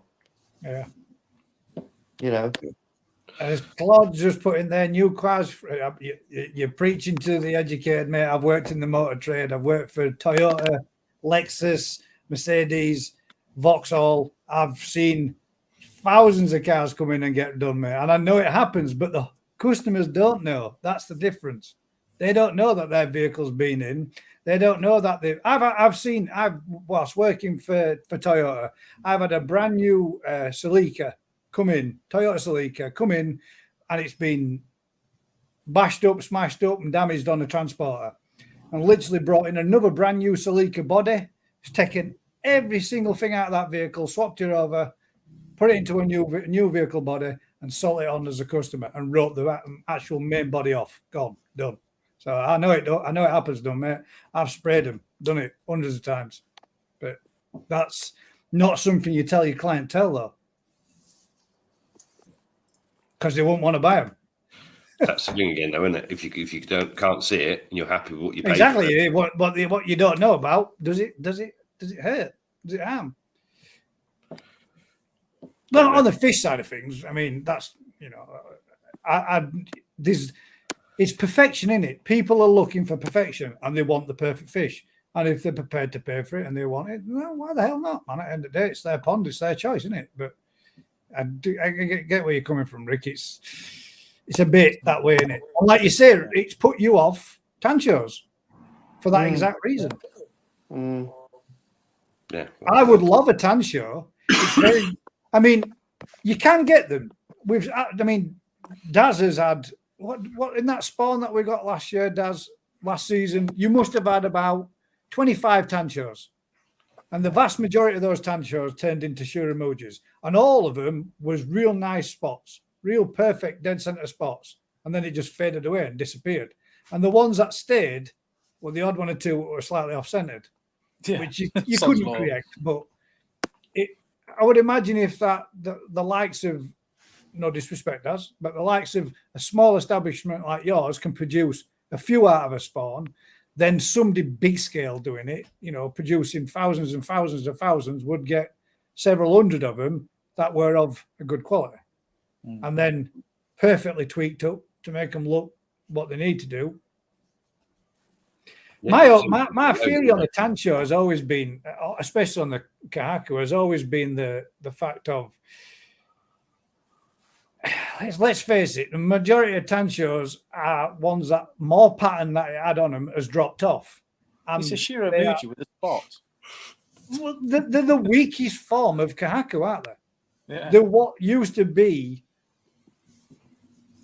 you know, it's the least amount of pattern on a Kahaku. So is it risky to buy a Kahaku with a Tancho spot? Sorry, a Tancho Kahaku, if it's going to drop off in years to come and turn into a very big, high quality Shuramuji? But that's part and parcel, isn't it? If you buy, it's one of them gambles, isn't it? Because sometimes they do drop, don't they? Yeah, you can. They do lose their spot, don't they? But again, picking the right bloodline of fish, you enhance your odds of it staying, didn't you? But yeah, they're not my. Yeah, they're not my. Well, that's another thing. We were talking about this over weekend, and it's not really. I think a Maritan is way more appealing than a Tancho for me. Yeah, or a Tancho Showa or a Tancho Sanke is way more appealing than a simple Tancho. But at one time you would have thought that a lot of people wanted a Tancho in the pond. They still do. We get so many people after them, and we produce so few good ones.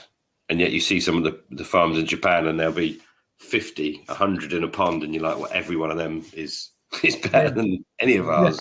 Yeah. It's mad because you talk to anyone that really when I talk to people that's just interested in koi, but they don't know anything about it, every single one, and I mean everyone will go, "Oh, is it true the one with the red spots the most expensive?" Yeah. It's straight away. They just think that is like the impossible fish to find, you know. But there's But- a heck of a lot of them. Yeah, The good ones just command the price, don't they? Oh, yeah, yeah, they do. 100%. Yeah. Is it a fish that you would have, Daz? Would you like a tancho? Don't like Is it a sought after fish for you to have in your collection? Because it's not for me. No, I don't like them at all, to be honest. I quite like a few thousand of them. So Yeah, I mean, don't float you know, my if you had a boat at all. personal collection and you were going to do it, Rick, would you have one in your personal collection? if it was good enough, yeah. But It'd have to be exceptional. it's hard To to be find a honest, good one. Yeah. I prefer like an Achiba Tancho, something like that, rather than a Kahaku. yeah, it was I see one Rast mate. You put one on YouTube. Was it today? 85 centimeter, and that's mint. You know that Yeah. just the level of that fish is mint. Do you think when like say for example we've gone to shows and I've seen loads of them at shows, not loads, but you know there's always a few at the shows. Do you think that Saroji is as good a quality on a tancho as what it is on a kahaku? Or on It a is normal at a pattern? show. Troubles at a show. Normally, by the time you see them, they're a bit more blushed up, Dressed and up a bit. Yeah, pinky. in their pond, they dirty probably look looking. absolutely amazing. Yeah. But that slight pinking, the stress of catching, moving, They do show it a lot more, don't they? The tanchos is probably one of the tanchos and the shuru at suris are probably the ones that you see go a little bit more pink more than well, that's probably because it's more white on them than any others. But you do. Did you see in October? I went to Nagami with Evo, and did you see that Karashi with the black tancho spot? See, now that would be more appealing. Yeah. 'cause Yeah, it's I've never seen one different. before.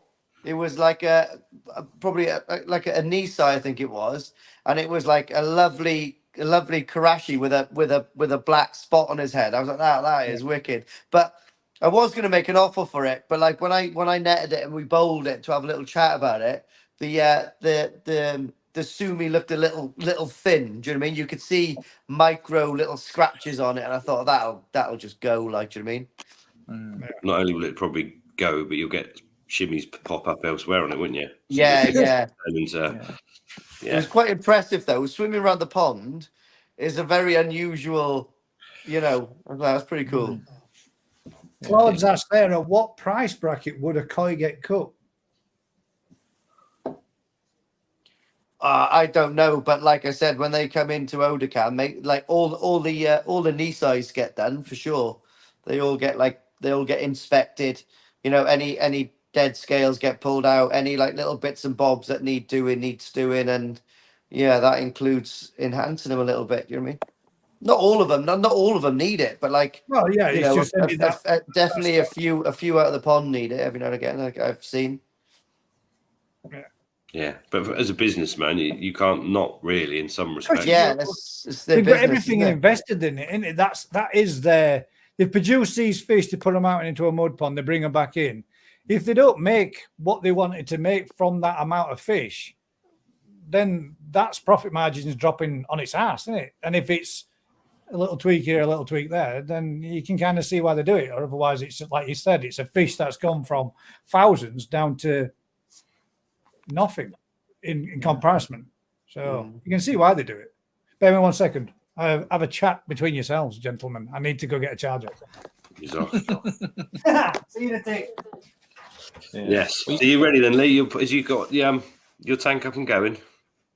No, it's not yet, mate. It's 99% there. All I've got to do is set up all the awards stuff, but it's I haven't glued anything in yet. I'm waiting for. So I was going to do an overflow drill through the wall to do an overflow inside the pond, but then Craig McNeish messaged me and he goes, "Mate, you need to do this." So you know, like with the ball, with the 4-inch ball valve is, and the waste comes up from the bottom drain and it goes into the drum. What I'm going to do there, I'm waiting for a T to come, so then I can just put like the the 4-inch above the water line and then drill the overflow into that. Do you know what I mean? Why can't you use the overflow of the drum? You height your cleaner on the drum. You set that could be your overflow, couldn't it? Good. I just want to trickle out though, so I'm just gonna use it that way, mate, and then it'll go straight into the waste then, because like I said, I do get quite a lot of waste come out because that thing gets. Yeah, mate. When I'm trickling into the pond and into the grow on, my shower doesn't even work. That's how much I put in there. Flowing through them. Yeah. You probably use more water than we do. Probably. Yeah, so it's not far. I literally, if I spent a day on it, glued the pipe work up, I could fill it up if I wanted to. But I've just got no rush. Like, do you know what I mean? I'm okay. I'm on schedule. Fish aren't coming for a month, so you're right, yeah. Exactly, I'm on schedule. Yeah, but but going back to it. Yeah, all the Awaz products, they all. I don't. You must be quite like a fay with Awaz stuff, but like I think it's got like all these concertina wires that are going to go into each product, and you got one power source. So it goes from the drum into the into the UV, then the first pump, then the second pump, but it's all like interlinked together. So I've got to try to work out how to do that properly first and make sure it kind of all runs and stuff, and then like attach it to the Wi-Fi so I can program it all on the phone. Like, do you know what I mean? So that's the whole idea. So I can. It's a smart system. Do you know what I mean? It's all up and running and seeing what happens. We'll see what happens. Yeah, I think we've got one of the first trial ones on our front pond. That was their first drum they brought to market, and we run a trial one for them, and that's still going. I don't know, 15 years maybe that's been running on there. They're good. I love the build quality on them. I think the build quality, and I like all the blacked out stuff and all that, and the materials they use is really good. Like the only thing I don't like is that the drum is not UV stable inside. But then one of the reps was saying that the reason that they didn't bother making the UV to go inside the drum is because Awaz build drums pretty much for like wildlife ponds and stuff like that. In Europe, they use massively on wildlife ponds and stuff. So the flow rate going through them is really fast, and like the UV won't really be efficient inside. That's kind of what he said to me. I didn't really quite grasp it totally, but I still think, mate, that stainless steel UV looks absolutely beautiful. But You got the 4-inch jobber on there, on the inlet. yeah, the 6-inch 60 watt. Yeah. Yeah, they're good bits of kit, but yeah, it always just They're makes me pricey cringe though. when you add it all up. It's like, Oh yeah. I think those new pumps retail at about $1,000 each, but like they look quite nice. We'll see how they run. They're meant to be super efficient as well. I was talking to Carl from CWD Ponds, and I was talking about those 1300 new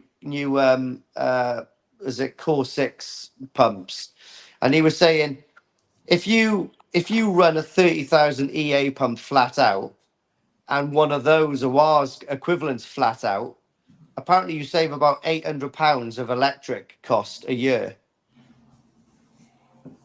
I don't know how spot on that is, but if it is true, that's quite a big saving, isn't it? yeah, that's the trouble. The gear costs so much money that you like. But yeah, if you can save 800. But then okay, so if you save, how much is an EA 30,000 pump? Were they about 350 quid? I think. I don't know. We use literally thereabouts. Yeah. We use all their cheap stuff, their Pontex stuff across the site because it's so cheap and it's like so reliable. Yeah. Yeah, German, aren't they? But like I said, if the Awaz pumps are about £1,000 and the EA ones are about 350, you could buy the EA one, or you could buy the Awaz one, but you've made your money back from the Awaz one with the saving of the electric the first year. Yeah, well, I said the EA ones the 30,000, they use a hell of a lot of electric. don't Yeah. they? They're high wattage I- pump, aren't they? Again, I think they're brilliant pumps. I'm using 2 on my main pond. They're brilliant pumps. They don't fail. I've never had a problem with one, but they are what they are. They're a really nice entry pump, but they're cheaper to buy, but they're more expensive to run. So it's, Yeah. like we were Especially talking if about the pond bills to start with. You got, you fork out for more expensive stuff that runs more efficiently, and it's going to save you money in the future. That's it. Yeah, eventually, I mean, in a matter of time, a matter of months, it's paid itself off, hasn't it? With your Yeah, saving. yeah, Yeah. yeah. If you're going to run that kind of volume, yeah, that's the thing, isn't it? You can reduce the flow rates and the volume. Obviously, Lee can't. If he's got 40 fish in there eating a kilo a day, he's got to be. He's got to be on. doing what it's- yeah. So I've got two 30,000s in the main pond, but they're only on 50% each. There's only 15,000 each they're pulling. Yeah. So But I don't know I how the turn wattage over works the whole out. volume. Pardon? I don't know how the wattage works out. So if you push in, if they're on 50% flow, is that 50% power? I don't know quite how they actually balance Yeah, up. 50%. I can't remember. Yeah, so I can't remember. I think they're on about 120 watts each. I'm going to say, I think the 20,000 litre runs at 180 watts, full whack? Yeah, and I think the 30,000. I'm sure it's like 120 or 130 watts. I'm on now. Each of them are on that because I got no head height. They're all like sub water, so there's not much drag on them or whatever. Yeah, just push it. I mean, that makes a massive difference. See, when you Yeah, start that's it. putting Yeah. showers and stuff, and you're pumping up 2 meters, it Yeah, soon yeah. slows Get them the all head down. out, Yeah. Well, I've got the flow friend. I got the flow friend on the shower. That's turning over 30,000 liters an hour. So that's turning over the pond once an hour. But then I think pumping that's on like less wattage than the EA ones, I think, and it pumps out like twice as much water. Yeah. But then they're 2,250 to buy new, so they you can buy them second hand, but like it's big money. Do you know what I mean? Yeah. It is I'll mad. get my money back when I sell it. Full What's circle. that? Back to budgets again, full circle. But Yeah, in long run, if you're not having to replace your pump over your lifetime of your pond, it's worth the investment, isn't it? I think if you can afford to buy better equipment, you're definitely going to be in quids in. But then it's like the old saying, isn't it? You need money to make money, Yeah. or you need money to save money. There we are in the pond business. Yeah. Unfortunately, you do. Got a quick question from Claude there. Claude, then. What do you wish you had done in hindsight from the starting of keeping koi? For me, it would be photographing the koi the day they went in and keeping a diary of treatments and foods. Well, is there anything you have done whilst koi keeping in hindsight you'd wish you'd done something different at the start? I don't know, I've been doing it my whole life. I don't know. The list is endless, Rick. Is that what you're saying? Kind of, yeah. It's an ever-changing world, isn't it? And when we started, there was no information. There was no nothing. So it was, you just do something, it works or it doesn't. And you do something else. You do something else. But, yeah, that's certainly recording the fish. If you're someone that's going to buy small and grow them on, having photographs of them and watching that progression. Because you learn, watching fish, you learn, but actually being able to go back and look at photos, you learn even more because you can realistically see what was there, what's changed, what's happened. And that's digital. Yeah, that world. I remember the days we used to use Polaroids. The only way to photograph a fish was like a Polaroid camera or whatever, or get your film and you take your photos and take them to Boots and find out that none of the photos are any good. Yeah, they're not in focus. Disaster. Yeah. Now it's so The easy. advances in technology have made it go leap bounds, hasn't it? Really, that kind of thing. And But for like, us, massive. doing this on YouTube is really good because let's just say the karashi. I've had that karashi in a bowl over the last 12 months a fair few times, and you could just make a compilation of that. So you've got a perfect You know, you can see it all panned out in front of you, you know, exactly what's happened. And even if I would have looked back at treatments or food amounts, it's all on my vlogs. So it's all captured. And because it's on YouTube, it's there forever. Do you know what I mean? Yeah. The diary is there in itself, mate. The diary is there, yeah. Yeah, that is it's a game changer, isn't it? And for us, the digital camera is a game changer for the parents. So we've been producing fish for years, but to remember what came from what developed after a decent amount of time becomes a nightmare. But now it's like that. You know, you've got digital pictures of all the fish from tiny, watch them develop. You know what parents they come from, what's worth doing. It's just so much easier. It's just new world. It is. The modern world. I mean, to be fair, for me on that question, I don't think I'd really change anything, because I've enjoyed the journey that I've done so far, and I hope to keep enjoying it and progressing as I'm doing it. So, Yeah, for me, I'm happy with what I've done and what I'm doing. Like you say, I've documented it as well, Lee, same as. But there are things I would change if my wallet allowed me to, 100%. But again, circle back to budget, and that's what it is. So that's certain fish I bought, I would have thought now what I'm looking for now is totally different to what I was looking for then. And if I know now would you not see that as progression, though? Certain fish. Sorry, guys. Would you not see that as progression of your learning? Yeah, I suppose it is. Yeah. Would you remove that element of learning from the fish that you thought, oh, that's nice, and now thinking, no, that's a bit now. Yeah.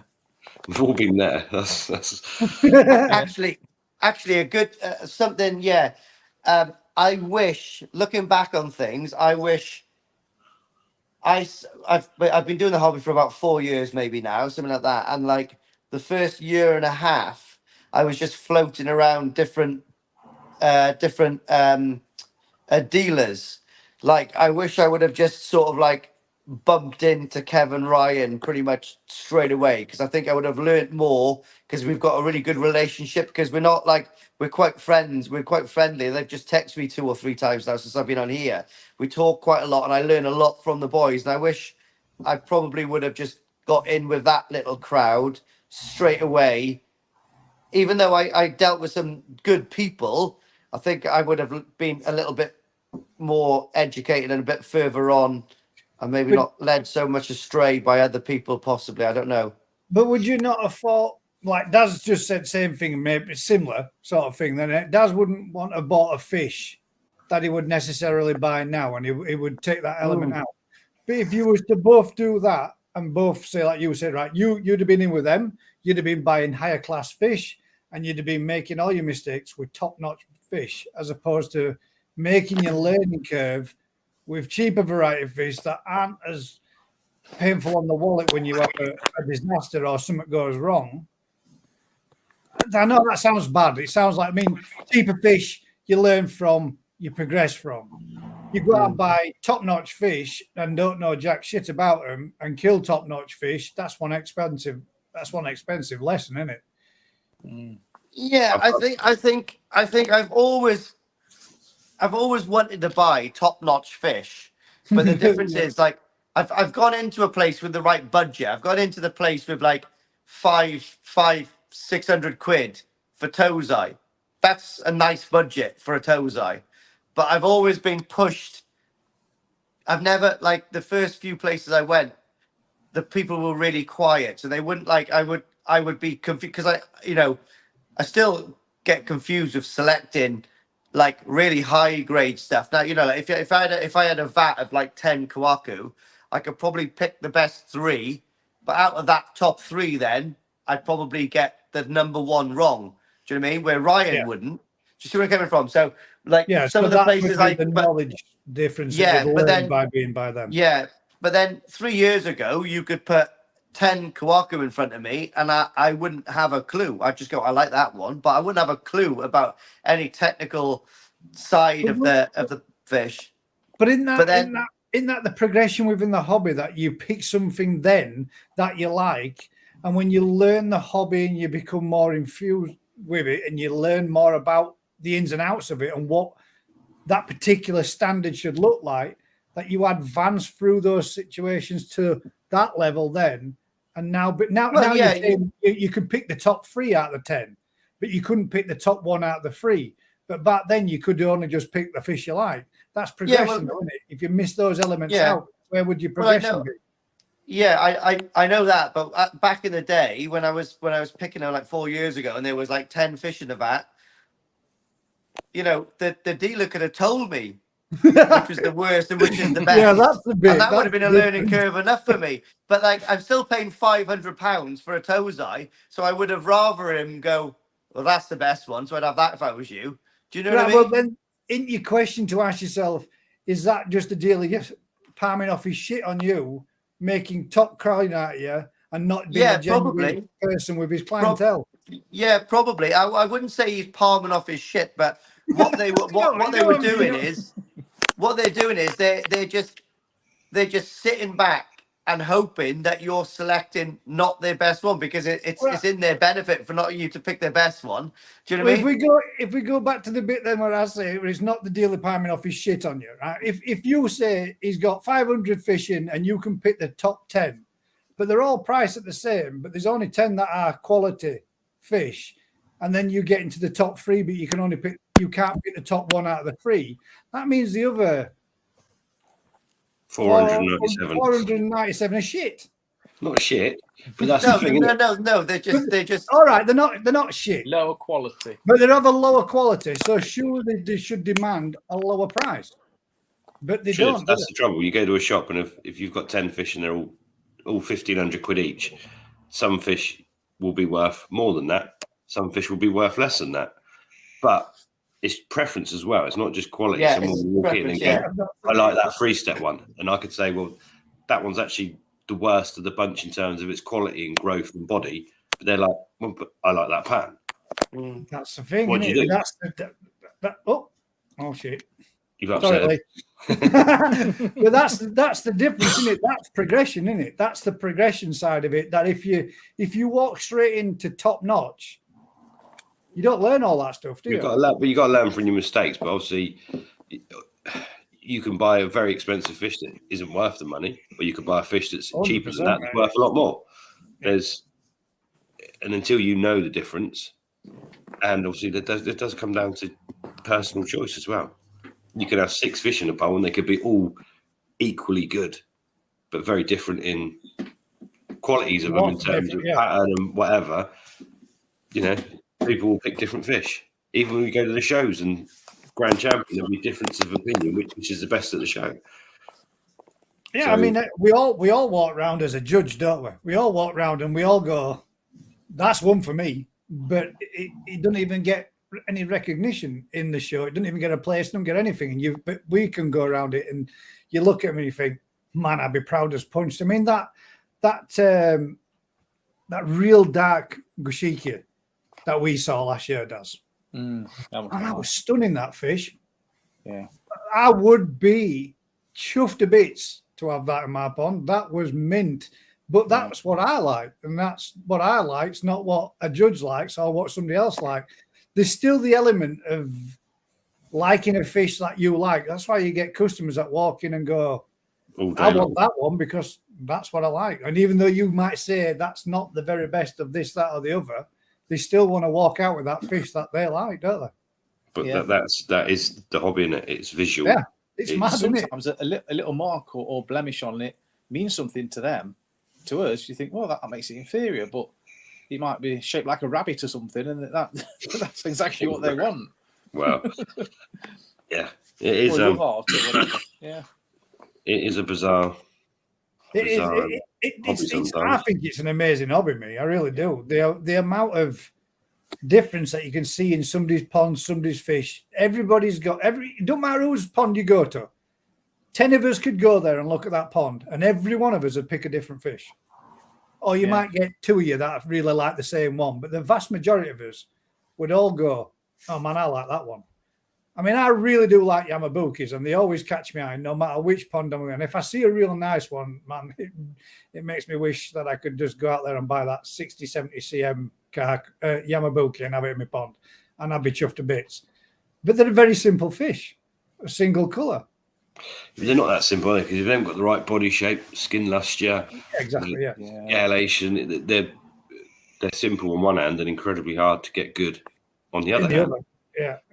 So, yeah, I think it's one of them, isn't it? Yeah. I just got to mention this one right quickly. Claudia said, "Hello, gentlemen." And Gaz, right back at you, mate. Did I see you broken down on the M62 westbound on Tuesday evening?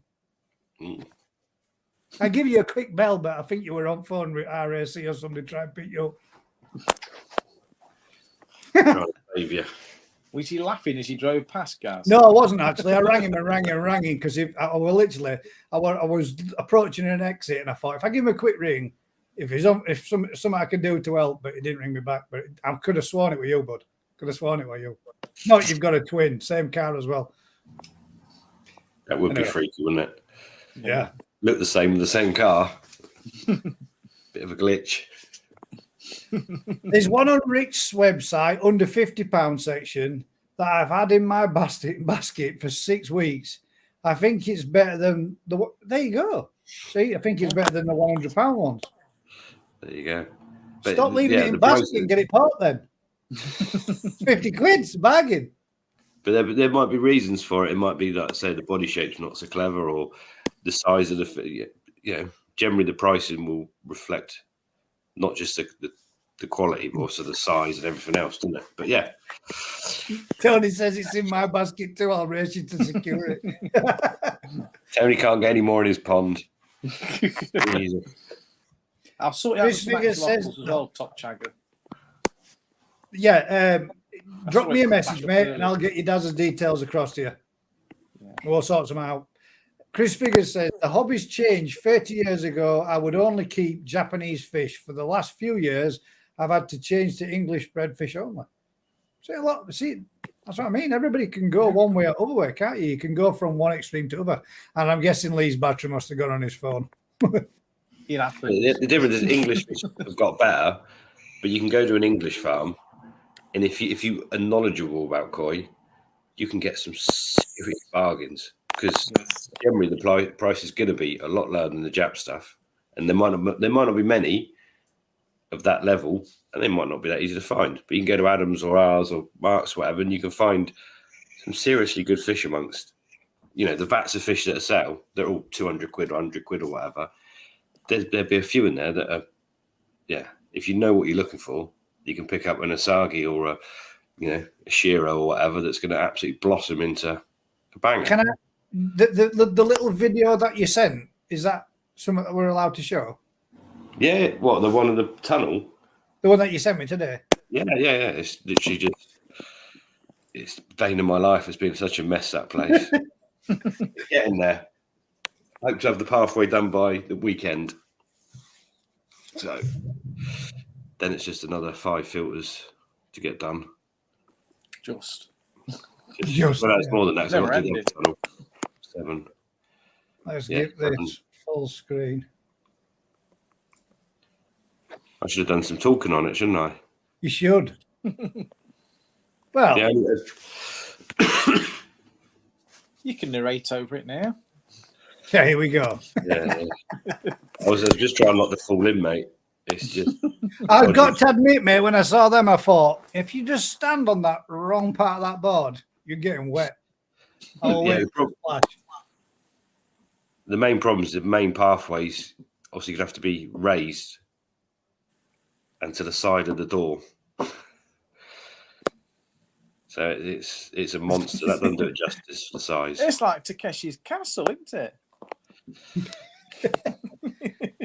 There's some really nice fish in this. Yeah. Are these all the so these are all the stock that you breed from? No, they're not in there yet. Oh, right. No, these are just some in there that you've got that are. There's a couple of ponds with some in, yeah. But we just need somewhere to put all the brood stock, get them all sorted out. Some of them there and that. Yeah. So there's some showers in there. That's some nice. That's Seriously, you have to shower shimmy there. across the plank. Dibs, that one. Oh, yeah. So yeah, Yeah. hopefully there'll be a pond of shower, pond of Sankey, pond of Kajaku, pond of at series, all the way down through there. Mm. So, but yeah, I mean, the ponds don't look very big there, but they're worked about 3,000 gallons a pond.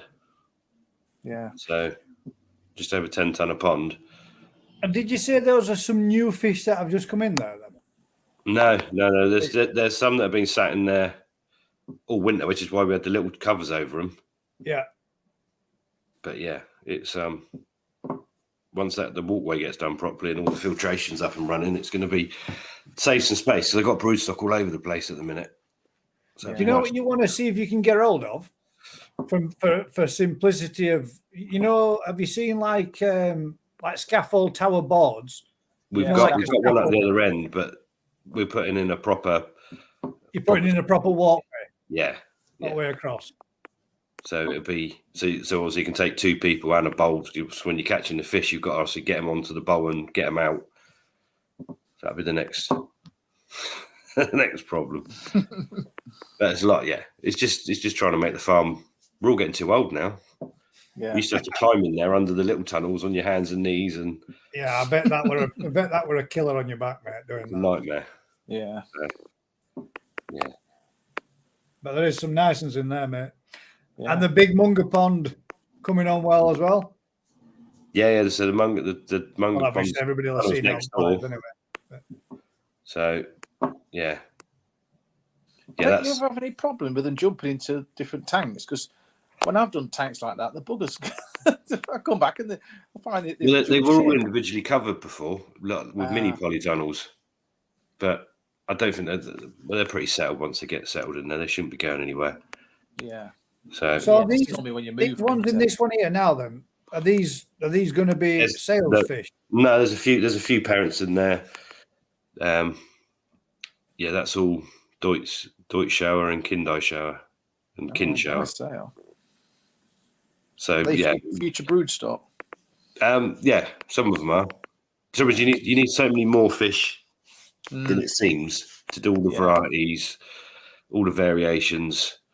So yeah, we'll get it all tidied up and all the fish sort of say spread out in there, and we'll also have all the backup ones in the other ponds as well. So there'll be maybe 150 parents through that tunnel, and then others elsewhere as well. Yeah. So all the eggs aren't in one basket or whatever, but I don't know how hot they're going to get. It was 27 in there today. Yeah. So the temperature's going to come up there pretty quick, but Bloody hell. Yeah. 27 degrees in the tunnel today, in that big Yeah, tunnel. temperature in there, yeah. Has that one just been recovered then, Ricky? Yeah, we literally put it on yesterday. You remember before, Daz, when where they built the Munger, and then there was all those small little polytunnels, the low level ones. Yeah. Those are all the original ponds, and then they've just put this one over the top of it in one big dome, made it into one big huge tunnel. Right. So that would be the next one down where would have been the first polytunnel, then the second polytunnel. Yeah. Where we did the grading section bit. Yeah. And now there's a bank of 4 of them, or is it 5, Rick? There's the four, two. isn't there? There's 3 up that. There's 3 at the top there, and then there's another 3 down the At hill. the bottom half where we did the grading through. Yeah. So there. Cool. Yeah, I might get to do some filming when I start putting the fish out to them or whatever and spreading them around. Yeah, you need to get some on your own channel as well, man. Start banging some of them on, so get some. Yes, mate. I know. I know. I've not even got my tunnel up and running yet, but the last lot of blocks are in tomorrow, so I can't do any more of the filtration till the blocks are in. So yeah, that'll finish 2 weeks, and they'll all be done. That's what I'll give myself. Then I'm going on holiday. Vince says it went from 9 degrees to 22 degrees within an hour or so. That was on Wednesday, yeah. And so it's up to 27 today. Jesus Christ, man. But because of the way it's also aligned, it just gets the sun. It's running east to west. And it just, he's going to So get the sun. under it all day. Yeah. So Don't take much. it should be Thank you right. very much, Jigs. Appreciate it, mate. There you go. Yes. We got any more questions? Are we done? I'm nearly ready for bed. To be fair. I think to be fair, mate, I think we have got one other thing, but it's not really a question. It's something somebody sent in to show us. David Pickstop, actually, he put, "Hi guys, everywhere I read, the internet, books, etc., they say skin flukes will only carry a single larvae parasite. I will send a video over of a mother fluke with twins I found yesterday. So I'll put it up and let you have a look, and we can have a look at this."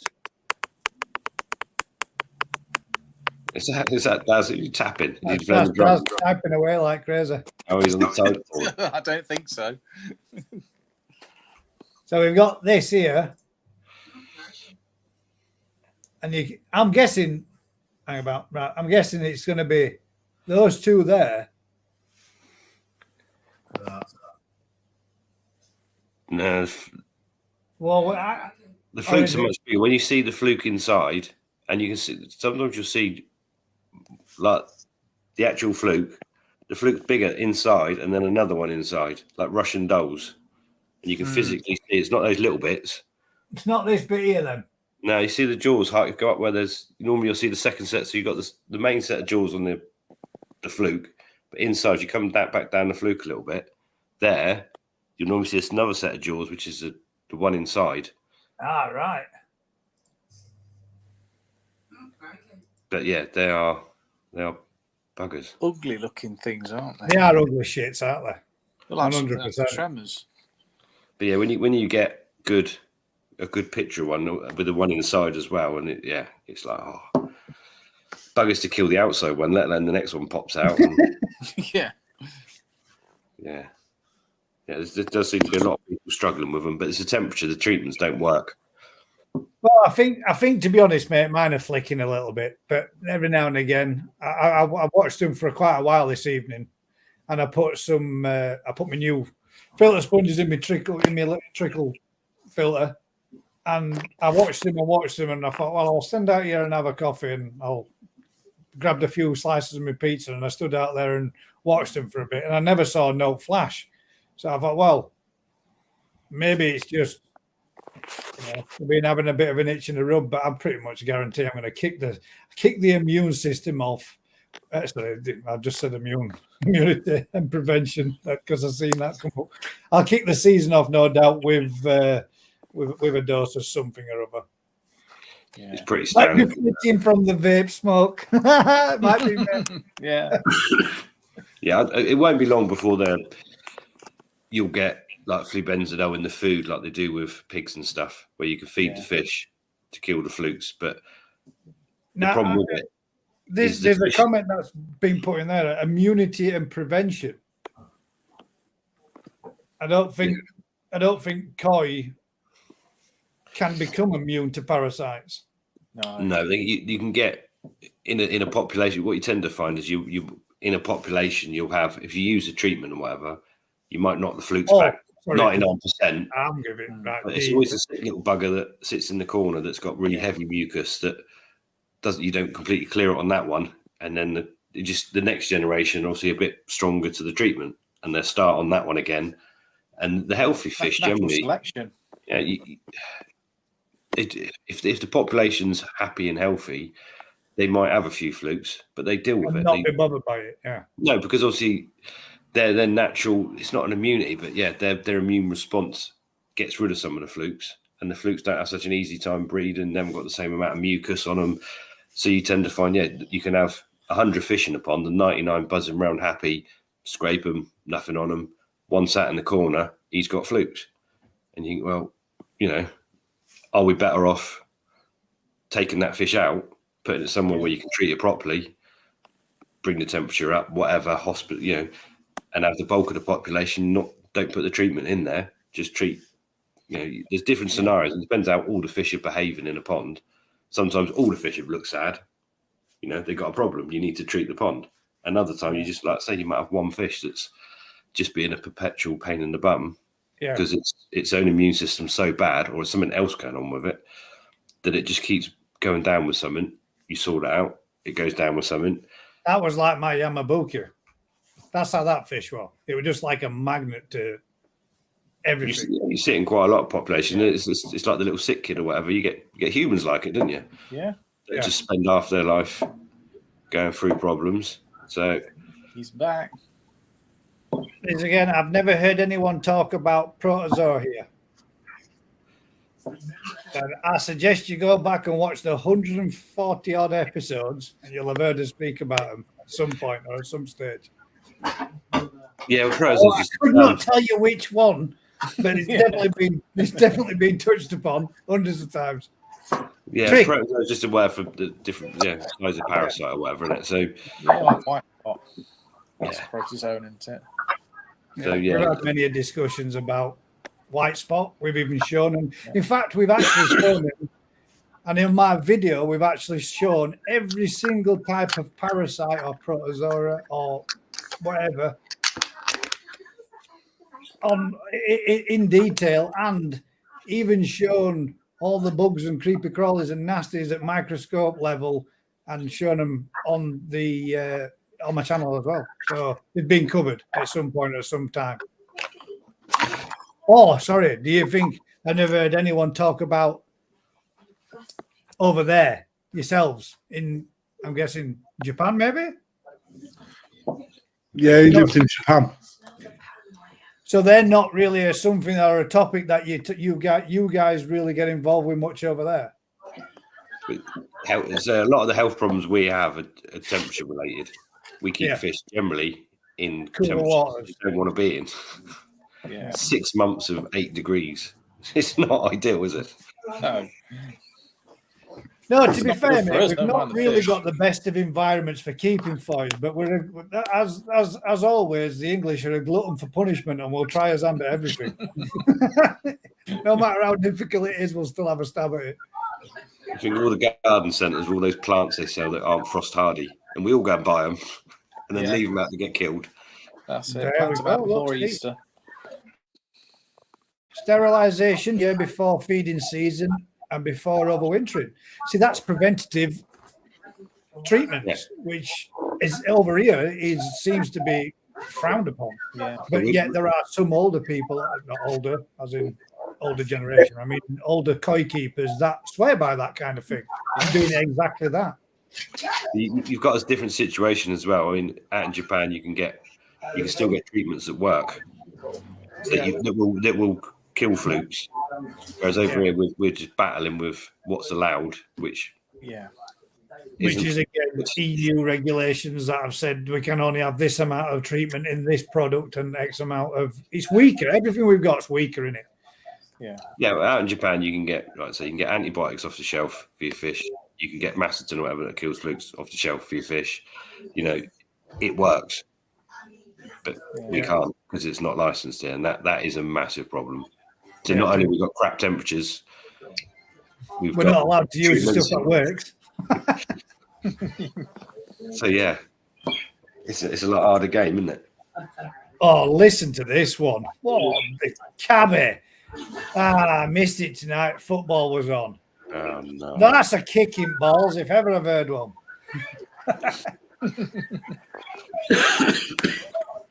Who's he a fan of? It was on Liverpool played, didn't they? 5-1. Yeah, cruising, weren't they? Tom Chagger's asked a question here. Can you ask Crafter, now he's back, if he's ever been to Japan? I ain't been to Japan ever. No. Would you go again? Never. I'll go back tomorrow. Pick us up on your way through. I'm sneaking inside your suit. Yes. Your boy enjoyed his cards, mate, didn't he?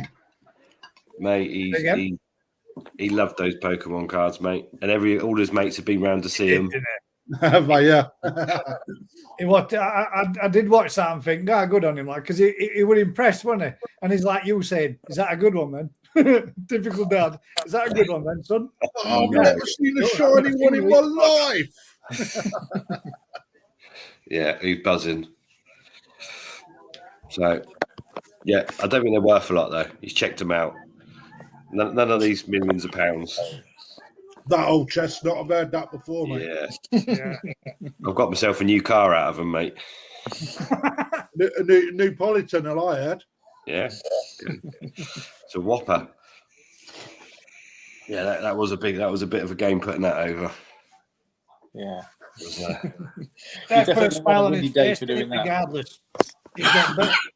I guess he actually plays the game with him then, because he was saying like, "Oh, this one trumps the one that I've got because it's got higher points, it's got higher, damage on this one and everything." I guess he makes plays no the game. sense, mate. I don't know how it makes no sense. Literally, it's not like top trumps where this one that it's just bizarre. Yeah. My oldest boy's into all of that shit and all, mate. I don't get it myself. No. But he loves it. And the Yeah, Japs no, love it, mate, because you fucking ration to 1 pack per person. We got lucky with the tunnel. The wind caught it just right and helped it over there for us. So that was the question. But when you set your tunnel, is it just fluke that you had it facing the right way, or was that planned? Fluke. The way it's set east to west or whatever. It's fluke in it because that's how the ponds were. But so the old covers used to run down the ponds long ways, so they didn't work so well. So we flipped it round. Yeah. I think 6 out of the 7 tunnels are all the same orientation, and it's a big difference. Yeah. Yeah, it's interesting because I'm putting a polytunnel in this year down at the shop. So yeah, I hadn't even considered that.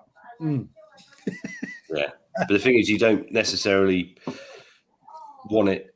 They get too hot, so you might want to have it the opposite way round, so you're not going to be as hot.